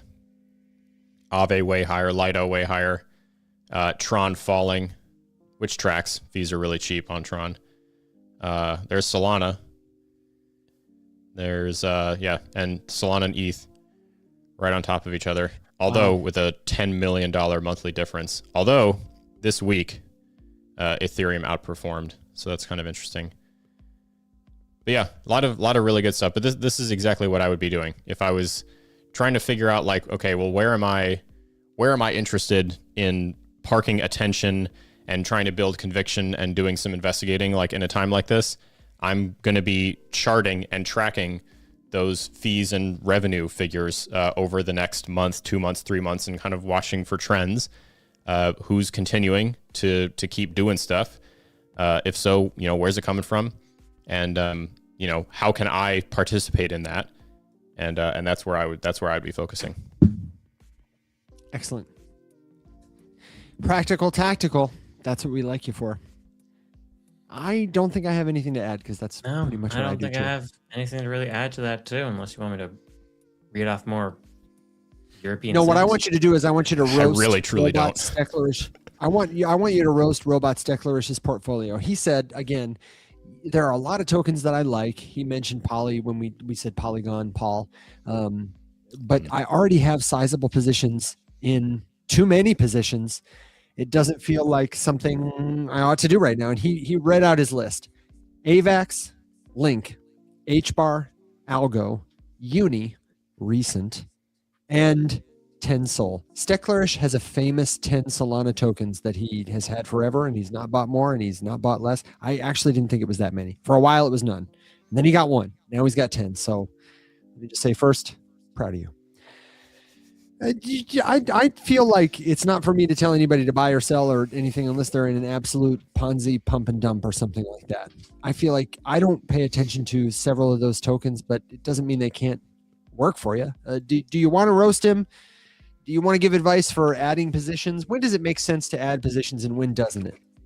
I mean, we have no confirmed bottom in Bitcoin yet, so continuing to add to a position in a sizable matter makes no sense to me, unless, of course, you really have long-term conviction in it and you're adding it to a long-term hold. But like, I don't feel that way about any coin outside of Ethereum and Solana other than Bitcoin. So like, that's that for me. So like, I hear anyone thinking about buying altcoins now, and I just go like, you have long-term conviction in that? And they go, yes. And I was just like, I don't know how or why. I'd love to hear your explanation. And it's just not something I'm going to believe. But when I take a listen to those coins, you know, my question would be like, why Algorand specifically out of that? Like even Hedera's in that, like, I'm just kind of like confused a bit. Like at least Hedera like is kind of doing stuff, but like when you look at all of the layer ones and you look at where everyone's building, where everyone's using stuff, like it's not Algorand and it's not Hedera and it's not all of these other layer ones. You know, it's not even Sui that much. I mean, like people are using Sui more than Hedera and, you know, Algorand, but it's just like the people aren't there. The adoption in the future is not there. Everything that you know that's being built and are getting people excited and making headlines, it's on Ethereum and Solana. Some is on Avalanche, which is interesting. But I just go like, okay, if you still have that bag, like, you're just hoping for a speculative wave to come through. Like, you know, it's very typical in crypto. You know, we had a lot of dinosaur coins go up for absolutely no reason whatsoever this past cycle. That was like a little itsy bitsy taste of the old altcoin rallies, where as long as you just held an altcoin, it went up. But, you know, if you like are really putting a lot of like hard thought into your strategy and you're like really taking a critical eyes to like what cryptos you're holding on to, you got to ask yourself the question of, is this getting adoption? Does this have a high likelihood of having headlines made about it that add some pumpamentals to this in the future? And if the answer is no, it's kind of weak, you know, you might be holding on to one of those altcoins that never comes back ever again. And every single bear market, that pool just becomes bigger and bigger. So like, I'd look at Algorand and say like, who's building here and using here? No one. Is there a chance that Algorand could still perform super well in this next cycle? Sure. Of course it did. It had no reason to perform well this last cycle, and it did. You know, Alex, I see you going like, yeah, but like, there's no rhyme or reason as to why some cryptos do well from a price appreciation standpoint. But if you're building a strategy, you have to ask yourself the question of which ones have the strongest chance to get those pumpamentals. And if you invest in things that have things being built on them, people using them, it's making money, they're doing other things like partnerships, you know, they're successful, they're going to have headlines, they have a higher chance to be pumpamental, and you're putting your portfolio in a position to be lucky. And that's what I'd say. Yeah. And Hedera and Algorand aren't those to me. Yeah. Yeah. Just to be clear, again, you can look at this stuff for yourself too. You don't have to take my word for it or my grimaces for anything other than just a reflection of the data. Hedera is in a special category because you kind of have to just take a company's word for it. There's no like open source way to confirm pretty much anything that's happening over there. Very same with Ripple and XRP. You're just basically like, hey, do you believe their marketing department? And that's the decision that you're making. But like, here's Avalanche. We just talked about it. So a lot of stable coins over there. You know, they're nearly $1 billion in TVL. The TVL in AVAX has been growing pretty steadily since April of 2024. So we're, you know, approaching 2 years of pretty steady up and to the right growth for Avalanche TVL. However, usage remains quite low. Not nothing in like the DEX volume department. Perps, I expect this to grow because this is now starting to become more accessible over there. But like as far as chain fees and revenue and app revenue generated in 24 hours, like it's negligible, especially for an ecosystem that is this size, because the market cap of the token is, you know, $3.7 billion. If you were to go over here and look at Algorand, we're talking about, I mean, $40 million in total TVL. The chain generated $14 worth of fees and revenue in the past 24 hours. DEX volume, 50 million. I mean, and yet their market cap is almost $1 billion, and they made $14 today. I found more spare change in my truck this afternoon than Algorand made in entire chain revenue today. So, exactly what Will said, what you're hoping for with something like Algorand is that they're going to wake up one day and decide to do something that makes money, or two, for no reason other than enough people decided to speculate on it in one direction at the same time, it went. The thing about crypto to remember too is that these assets stick around even long after something should, by all metrics, have gone out of business. This, by all metrics, should have gone out of business ages ago, but it's still here. This is the token equivalent of going into an abandoned Sears and just putting your money in the till, hoping that something happens. No one works there anymore. So, the difference is that these tokens just continue to exist forever. So you can always buy them. You can always trade these things. So exactly like Will said, they could randomly just shoot for no reason. But it's a different methodology in the approach when you buy something like this versus when you make an investment into a thing that is generating revenue. Look at Hyperliquid. Look at this. You pull another one. Hang on. Here's this thing. Here's this little tidbit on the revenue per employee. $102.4 million per employee, outperforming Tether at 93. 11 or 12 people over there. $1 billion in annual revenue. And if you come back over to the Llama and look up Hyperliquid, we'll just do the L1 here. We're looking at $1.5 billion in TVL. Very low chain fees. This is an interesting one when you're looking up Hyperliquid on DeFi Llama. There's two different major categories. So on one, you have the layer, the chain itself. What you want to look for, the thing that makes all the money, is the DEX. Where are we? The protocol. Here we go. Protocol. So here's where there's $4.2 billion. Here's where there's $1 billion in annualized revenue.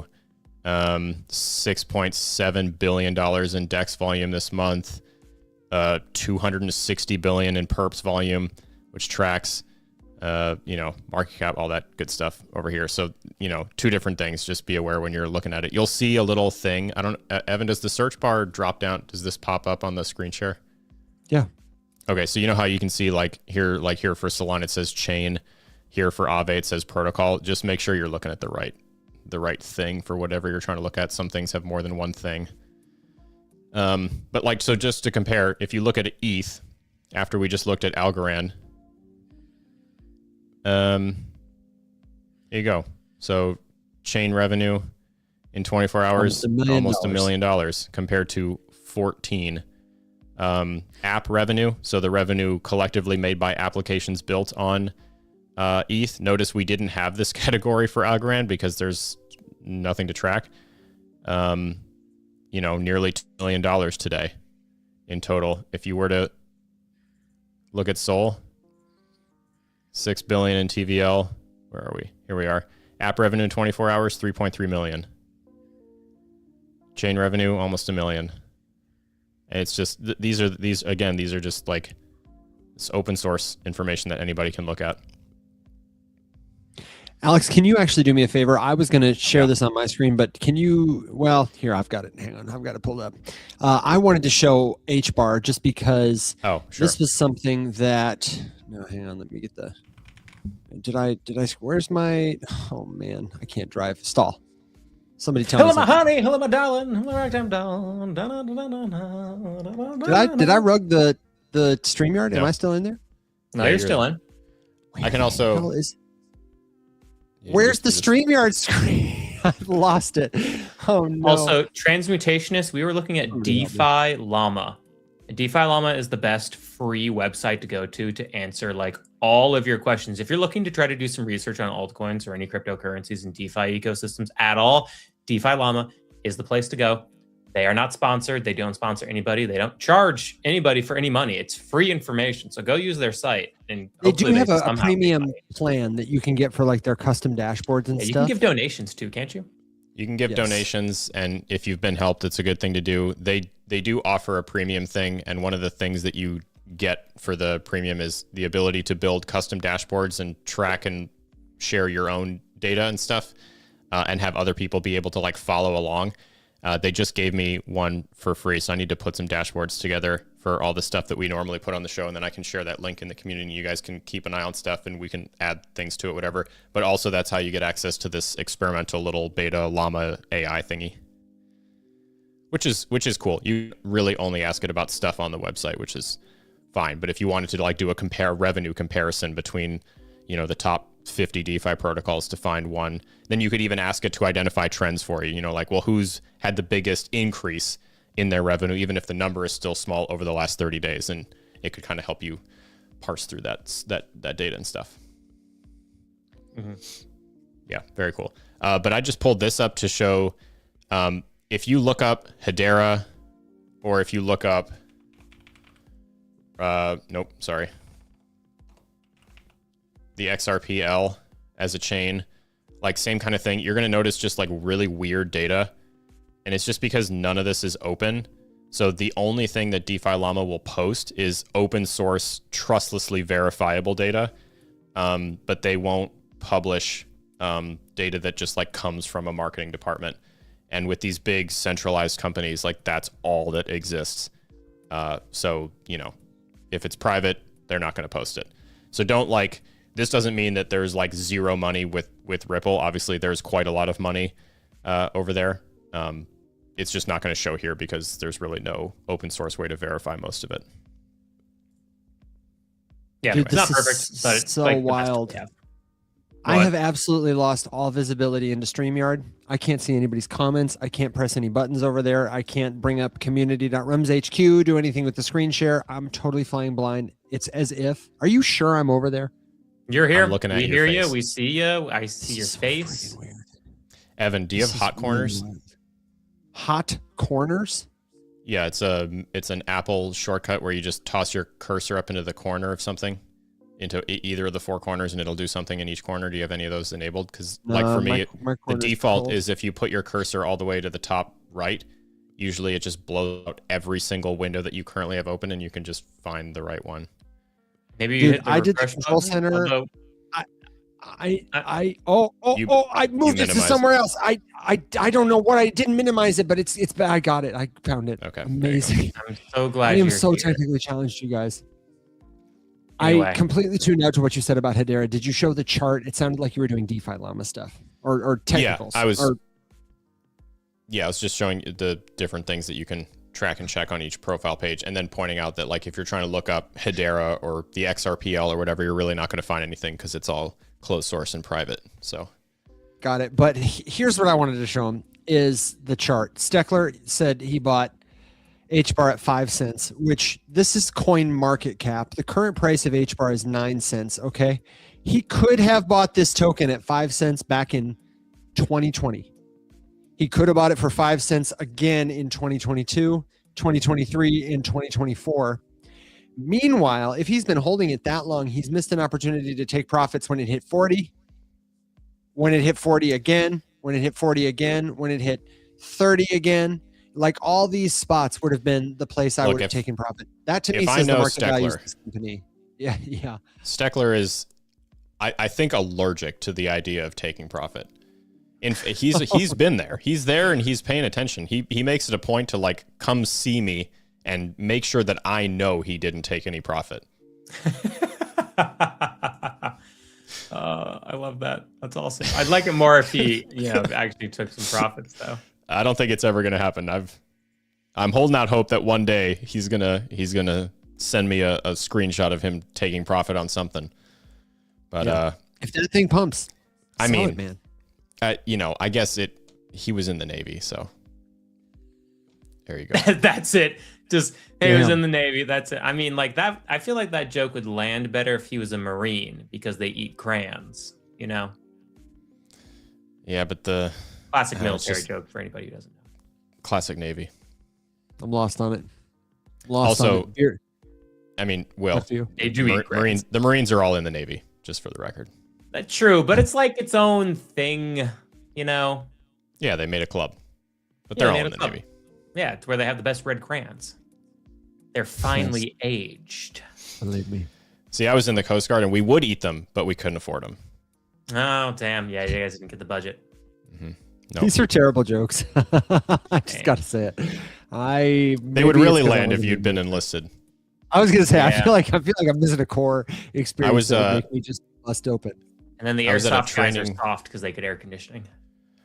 Yeah, I was dude, and it starts right away. I was sitting in the MEPS office, like waiting for the bus to the airport, and there's, like all of the branches are mixed in with whoever's getting shipped out that day. And we're sitting there, and he, goes around and he asks like who one of the guys who was just there, one of the MEPS people, and he goes through the whole thing and says a little thing that lightly ribs on everybody for whatever, and then asks for the Air Force last. And there was a few people that raised their hand, and he's like, "Oh, okay, good to see you. Do you guys a juice box or blanket or anything?" Yeah. And then of course with the Navy is the easiest one for us to get picked on by. All of our like damage control schools are usually on Navy bases. So like when I did the shoring school or firefighting school and all that kind of stuff, it's all Navy schools. And there's always like 5 of us and like 100 Navy guys. And I don't know, just randomly someone was talking about how one of the new Navy computer labs just all got brand new computers, and they asked like what we have. And I just said, whatever you just got rid of, we just got. And that's usually how it goes. Yeah. Also, Magic, I was not enlisted, but my dad was Air Force, and my grandfather was a career Air Force as well. So, That's why his skin is so soft. That's why my skin is so soft. And why he looks so good, I'm sure, in a leather jacket and a pair of aviator glasses. Oh, I have no doubt. Dude, I mean, I made a video earlier today with aviators, especially with this mustache. Oh, funny, quick story.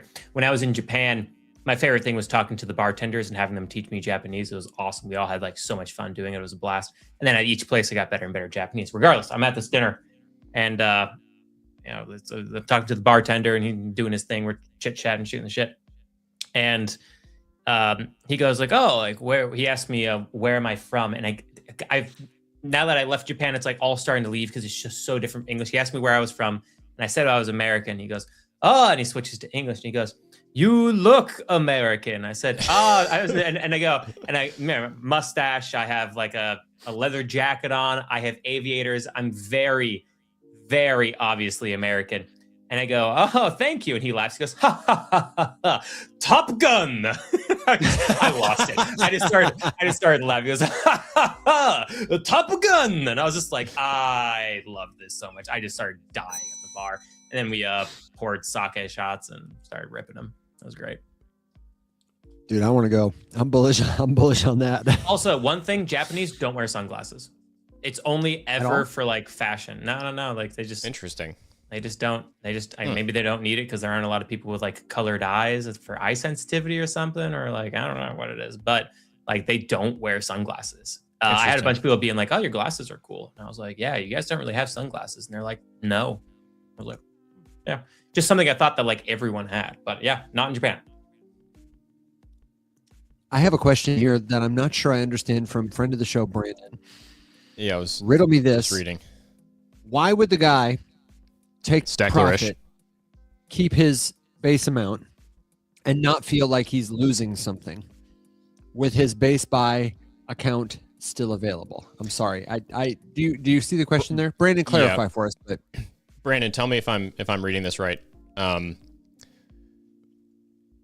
we asking like, why would not someone take profits on something but not the entire amount? Like, you buy here, it goes up, you take profits, but still keeping some piece in the position so that if it continues to go up higher, you would still be able to sell at least something. That's how I'm reading it. If I'm off base, I think let that me could know. be right.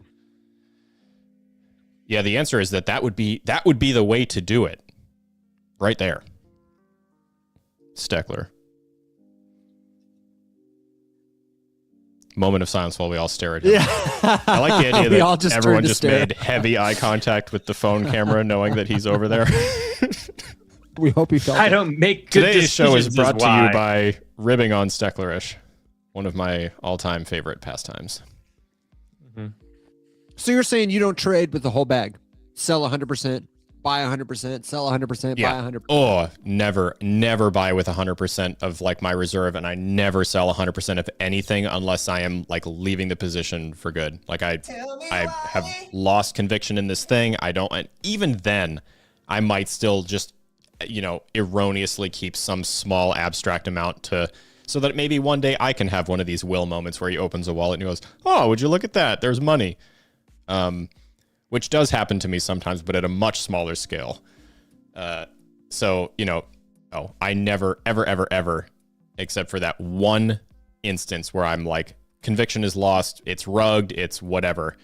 No, always keep at least something. I'll give you an I want to be exception. able to capitalize any direction the market goes. If it goes down, I want to have a reserve to do something with it. Because I've been there where I didn't have anything left to deploy. I was like, nope, I'm already overinvested and the market's continuing to drop. There's nothing I can do but hold on and hope. And that sucks. I will never be there again.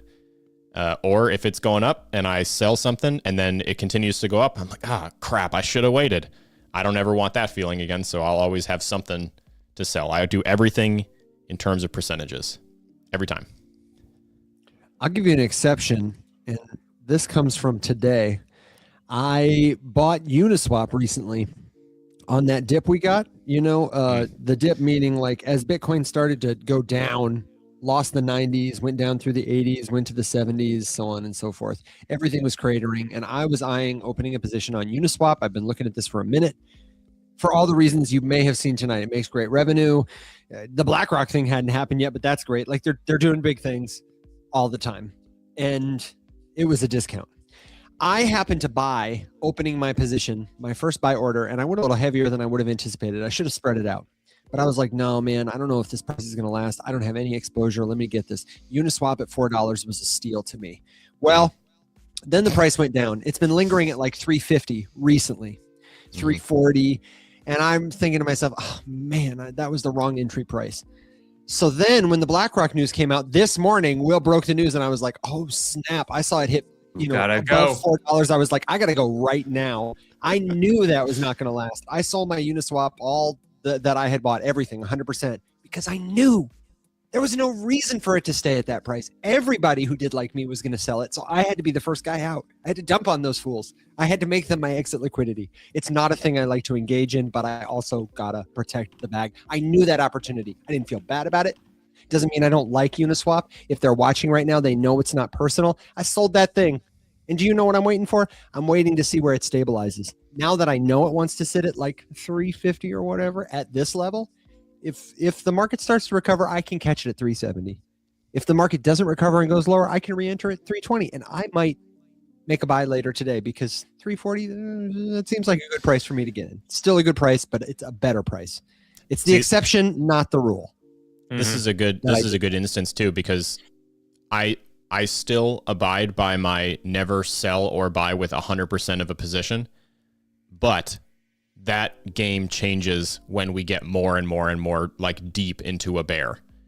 If there's still some sort of like general uptrend, or there's like some sort of reason to have shorter or midterm higher conviction that the price of something is going to continue, I will sell a smaller percentage of the position as it goes up, but I'm always taking profit on stuff. Even if it's like the beginning of a bull run and we just emerged, we're like walking out of the cave from hibernation, squinting into the sun. I'm still selling like a little something, like in the first 20% up, a little bit, because there's always going to be little dips, and then you're doing more dip buying at that point. And in that sense, then, I'm selling less and I'm buying more. Here, now I'm selling way more. If one of the things that I'm holding has a Uniswap moment where it just does 30% in a day, it's a big chunk, because I know that's going to slam. Right now, there's no reason for that to continue or that to become the new baseline. So I'm selling a ton of it, and it's going to slam down, and then I'm going to put all of it right back in again. Yeah. For me, if I catch it, I'll sell 100% off the get. I just go like, oh, I made money. And I'll sell 100% and I'll walk away. And I go, I made money. And I walk away. All of these cryptocurrencies, I look at them when I'm buying and selling purely, not when I'm like using stuff and things like that. When I'm buying and selling, I purely look at them as tools to make me more money. And I go, oh, this made me more money. And I sell and I walk away. And I just, I go do other things in my life. And if it keeps going higher, I don't care because I made money. And like, I missed out on some, sure, but also I didn't want to think about it anymore. So I'll sell 100%. You know, I do that fairly frequently. You know, when I like look to sell something, I'll just be like, I'm over it, and I'll just take it out and walk away. You know what I take from that? I take from okay. that like you gotta do a thing that makes you feel comfortable with whatever you're doing with your money, because that's the most important thing. Yeah. My strategy wouldn't work for Will if this is his approach. There would be no sense in him like pivoting mid-strategy from something that like works for him, that he feels good about, that puts him to sleep at night, compared to like whatever I'm doing to, you know, reach the same goal. Yeah. It's largely about what works for you. In crypto, in life, there's no one size fits all. The most common questions we get are, which token should I buy? Which wallet should I use? Which one is the best? As if there's a magic answer. There's just not. There's not a magic answer. Which one works for you? Or just buy Bitcoin. But that's the short answer. If you want to do it and don't want to do anything, just buy Bitcoin. Go buy the S&P and buy Bitcoin. Yep. But guys, it's about that time. It's that time. It's that time we got to start thinking about riding our cats and cows, our dogs and ponies into the sunset. What's it sound like when we ride them at the same time? Wow. That's what it sounds like. I don't know. Pandemonium, absolutely. An amalgamation of screaming. So leave your final thoughts, your last minute questions, suggestions, good jokes, and words of wisdom in the comments, and we will give somebody who needs cold storage an Arculus wallet. Let us know. Do you have cold storage? Are you thinking about cold storage? Trying to figure out which wallet is right for you. We have friends of the show at Arculus. We think it's a great cold storage product. It's convenient, it's secure as it gets, and their service is exceptional. We wouldn't partner with them if we didn't believe it. And if the Arculus money went away tomorrow, if they called us and said, you know what, we changed our mind, we're not renewing the partnership, I would say, no problem. We still love you. But please, also, you know, I will like still we use would be the big wallet. sad. But like, it's a great product. I would absolutely still use it. And I don't regret it for a second. It's a great product to learn with, and we can help you get started if you're interested in exploring self-custody. So let us know if you need a wallet. And Alex and Will will get their final thoughts ready. And I'm ready. Then, everybody's rugging me about the thermos because today I don't have sound effects on. You know, this morning you guys really did me dirty. Let me know the endless thermos. Dirty. Point to the endless thermos. Thermos this is a giveaway. Stanley thermos. It's a 20-ounce thermos, Michael says, but it holds 4 ounces. Fucker needs to be studied. Yeah, that thermos is like in the 4th Harry Potter book when they're at the Quidditch World Cup and they go into the tent for the first time, and as soon as they walk in, it's like the size of a small city. Oh, that's the thermos. It just that's the thermos forever. It's like Thor's cup and Doctor Strange. It's just over and over again. It's infinite. It is infinite, and it is not for sale. It's magical. And you too, someday maybe we'll have a thermos like this one, and but not today. Not today. Sorry, my friends.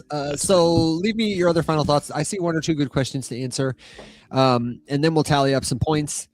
I will make you pick a number in a second, but I'm going to make my final thought for the show. This note from Brandon, just finishing our conversation about how it seems like crypto's hyper volatile. Especially the last couple of weeks, everything's going down, and that seems like the best time to buy stuff. So why shouldn't we venture off and buy more coins that are good? Should we be random? Should we spray and pray? Should we stick to the top 5? We've said this a lot of different ways. This is kind of the theme of the night, I would say, at least for me, that emerges. No one size fits all, but the people who lose the most money tend to be the people who try to do the most. And it is okay to stay slow, steady, simple. Sometimes the right action is no action, especially if you're trying to time the market. If you're trying to pick a low cap winner, Will, the way you said it was so nice earlier today. We're just trying to see what seems likely to happen when we're predicting the future at the end of the day. So don't abandon your strategy just because everything's on sale. And conversely, don't be closed-minded if you get new information that informs your conviction in a different direction. And I'll say it, you got to join a community of people. You got to get into a group chat with friends who are other crypto users. For us, it's community.rumshq.com. It's a great place to get a second opinion, to ask for help, to share a screenshot if you're buying the community scholarship like Cody and you don't get the token or whatever it is. We can help you with it there. Guys, who should we give away a wallet to? Do you see anybody in the comments who needs a cold storage wallet? Anybody? I see hello from Christina. I'm here for some points. No problem. 5 points for Christina. She just has to walk in the door now. Yeah, She I wins. also I haven't given Kimberly any points tonight, and she's my Valentine, so I got to give her 5 points. There it is. And if you need some points, We'll do your can be final bought. thought while I round names, and we'll do the drawing. Yeah, I would just say I really want to just kind of double down on what Evan said, because like as I've been practicing with leverage, you know, they have like so many different assets and cryptos you can do like leverage trading on, but it's like I've really just been like, I'm just gonna do it on like Bitcoin, Ethereum, and Solana. I can only really pay attention to like 3 charts if I'm like really looking to do things, and that's just like from a pure trading standpoint. But like bear markets, so I'll end that note there. Like keep your strategy as simple as possible, and odds are you'll make more money than you would have if you really spread yourself out too thin in terms of like how many cryptos that you own. And also, secondly, oh gosh, what was the second point I was about to have? Dang, it might have just escaped me. As it'll come back in a second. Dang, let's see. Simple. And bear markets. Bear markets are for building positions. I feel very strongly about this. Bear markets are for building positions in the big coins, because as the bull market comes back again, and everyone's like, well, Ethereum and Solana, they've already 5x'd and it's too expensive now. I'm like, well, you were paying attention. You could have had that 5x. And guess what? You might not find an altcoin that is able to do that. So like when you're in a bear market, it's time to build positions in the big boys because they're cheap and you're not going to get them at these prices again once they eventually find a bottom, you know, and the bull market comes back. So bear markets are for building positions in the big coins, and they are for staking as well. So those are the other things I'll say. And to be clear too, your experiment, we're talking about like high risk, disposable money. You're doing something brand new. You have gotten absolutely rinsed before and also had trades go well. This is not like a thing that people should just be copy trading you on.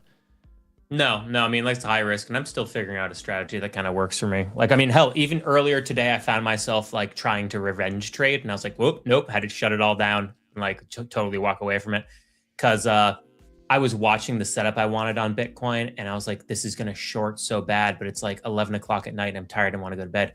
And I went to bed, and I woke up, and the exact scenario I saw was gonna happen. I was like, fuck! I was like, son of a bitch! I was just pissed. I was pissed, and I was angry, and I kept trying to like. I entered another trade, I won, and I was like, okay, yeah, but I was gonna make so much more. I entered another trade, stop loss got hit. I entered another trade, immediately stop loss got hit, and I was like, after that second immediate re-entry back in, I was like, whoop, hands up in the air, and just like walked out of the room. I was like, nope, it's over. Like someone could have just come in and just like if I could hire someone to just like grab me and like lift me out of the chair, be like, nope, sir, you're revenge trading. I was like, oh, you're right, I'm out of here. You know, like that's kind of what happened. So it's like, you know, this leverage trading, it's really, really high risk. And now what I'm experimenting with, because I was experimenting with 50x leverage, 30x leverage, 20x leverage, you know, and I was having a lot of fun, but also it was like you know, a little bit horrifying too. And now what I'm doing is I'm going, okay, like I make my money as a spot trader, spot swing trader. Well, what if I just use something small, like a 5x leverage position? You know, that way I don't have to worry about managing the position as much. The odds of me being liquidated are pretty low. It's a little bit more than you can get on something like DeFi Carrot. So let me try this. Let me bring this leverage strategy closer to what's made me money and see if this gets a little bit closer to something that I have a better control of my emotions on, and that I think is more repeatable in terms of revenue gain. So, you know, I'm fine tuning this. I've gone to extreme risk, and now I've really dialed the risk back, and you know, we'll find something, you know, that works. But yeah, anyway, that's just a little bit on my leverage experimentation. Well said, and a good lesson. If you're accumulating the major tokens, it's the perfect time to buy. I hope we get to film more content. Beard says, I'll Go just ahead. take all the money in wallets that Will has forgotten about. And if you have... Not a bad strategy. That's not a bad strategy, but I'm fairly damn certain that I've cleared out almost all of my wallets now at this point. However, We'll see I about did Which find means there's a chance that 150,000. there's a real windfall somewhere out there waiting to be discovered in the wildlands. To of be America. fair, as I say that now, there's definitely about $200 in like that Coinbase wallet because I was like, "Fuck this wallet, I never want." I'm pretty sure it's like $200 there. And then I found $160 recently in my Phantom wallet. And dude, I found $8,000 in my third Phantom account. It was like, you have like count 1, 2, and 3. I found $8,000 in there. I started like leverage trading with that. I was like, what's going on over here? And then I You are took such that, a putz. and yeah, it's pretty great. But other than that, I think I just have like $50 in my MetaMask wallet, and that's just like sitting there for like gas fees and stuff. And I think that's about it. I don't think there could be money sitting anywhere else. I really don't. Did you look in the wrapping room? Bearded wants to know.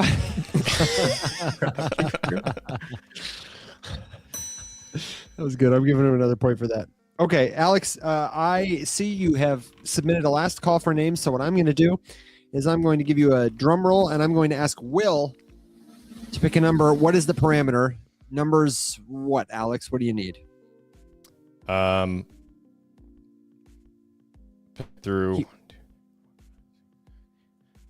Oh, the suspense is killing me. I mean, 1 through 12.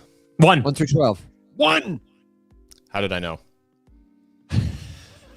I just had a guess. If I was to polymarket on Will's guess, it would have been 1. It would have been 1. But Oh, man. Will has spoken, and congratulations to Greg. Yay! Yay, Greg. And I'm also So going to take saith your number 1. My tiny orange book. My tiny orange book. My glowing white screen gives me for the number 1, Joy G, premium member from the Rise Up community. So Joy, Greg, congratulations. Send us a direct message over at community.rumshq.com. That's RUMS, like Rise Up Morning Show headquarters.com. And you can choose. You can get a plain Jane silver and black Arculus wallet. You can get the XRP co-branded wallet, or you can hold out for the RUMS wallet. I'm talking about the purple wallet coming to a desktop, a mailbox near you. It's going to have Will's face on it. It's going to have mine and Alex's face on it, but it's going to have Will's face on it. It's going to have my face on it. However, pre-mustache. I'm sorry. It's true. Damn. However, on your card, you can draw whatever kind of ridiculous mustache you want on there. So, that's something. Yeah. You could draw your own mustache. I really am holding out for Tori. We got to do this. Whenever you listen to this, write this down, please. I want those fridge magnet figures of us that you can change clothes and outfits and accessories on. And one of the accessories should be a mustache. We definitely would need like pink glasses, and maybe like at the bottom of it all, we're all wearing, I don't know, like Will's got like dolphins on his underwear or something like that. I don't know. Right. Hell yeah. That could be a fun piece of merch. If nothing else, I would like to play with it. And Alex's maybe has like arms you could switch out. So you could switch out like one where he's got an arm on his forehead, like the, oh God, what did I get myself into? And then he's got another one where he's like pointing at you and it's like, take your profits, damn it. We got options. Dude, I really still think we should create like an NFT collection of Rise Up jokes. Yes. I agree. There's so many things to do. God, there's so many things to do. But we need to hire an artist to go and do it and just be like, hey, you go do it. Like, we have no time. Here are the ideas. Come up with it. I think we just need to mint the smart contract and get a solution going for it because, like, I don't know. I'm whipping them up in GPT all the time. I feel pretty good about those. That one I made the other day where Alex said just hold USDC and it was the crying Pepe. I would collect that. That would be a collectible token. I think we can do it. Yeah. Let's write it down. Let's I had all these ideas written down somewhere and I have no idea where I put them. Ship it. Okay. One was if you've got another idea or something else, then let us know. You've got a minute to go because now I need to read out some points. Here's how it stands tonight. In last place with one Gwump, we have got audits ethnocentrism, Jasmine, BlackRock, ghosts who say nope, and that might be it. That might be it. We've gotten a couple of glumps between us. Wait, but those are the only people with glumps. Quick timeout, just a moment of remembrance. Remember the day where I think it was Uniswap was beaten by racism? There is a day, there is a night where I forget what Uniswap did that night, but Uniswap had more glumps than racism. I think it was 2 glumps to Uniswap and 1 glump to racism. Whatever it was not a positive victory for either of them, but it was worse for Uniswap. It was worse for Uniswap. They're doing better tonight, though. That's a much better feeling for Uniswap tonight. I didn't give them any points, but I'll give them a point because that swing trade was good. So joining Uniswap with 1 point, we have got Steckler, Nathan for the good questions, DeFi Llama, friends of the show. We have also got me with 1 point and Top Gun 1 point, Bearded with 2 points, Alex with 3 points, which means, excuse me. In second place, tied 3 points to Alex, Will 4 points and 1 glump, which means our winners tonight are the wonderful women of Rise Up. I'm talking about Violet, Christina, and Kimberly, who all got somehow 5 points. 5 points. Beaten by my better half once again. It makes sense because Violet plugged the skincare products. And Kimberly got me these Reese's Hearts, a little early Valentine's present. Oh, why can't I focus? Skincare. Innisfree. Love. Rise Up allies. What more could you want? That's like the faceless allies, man. Remember that? Flash from the past. Okay. We gotta go. We had a great show this morning with Dara from Gauntlet and JSB from Carrot. We got the Chief Carrot Officer Bearded here in the comments letting us know that the APR is looking pretty fly. If you missed that and you had questions about Turbo, if you're curious about DeFi products and you want to explore, I can't think of better protocols to start with or a better place to get there than today's conversation, which has got all the links. You can find it wherever you are, whenever you listen. Click the link in our bio. You can check them out. And if you've got questions for them, then leave them for us in the community. We'll make sure they get there. And we will be back tomorrow to close out the week super strong for more Rise Up Morning Show. Until then, everybody. And the next time we have DeFi Carrot on here, you have to give them shit for not having a merch store because these hats are awesome. These things are sick. It's just like a fresh little logo. It's great.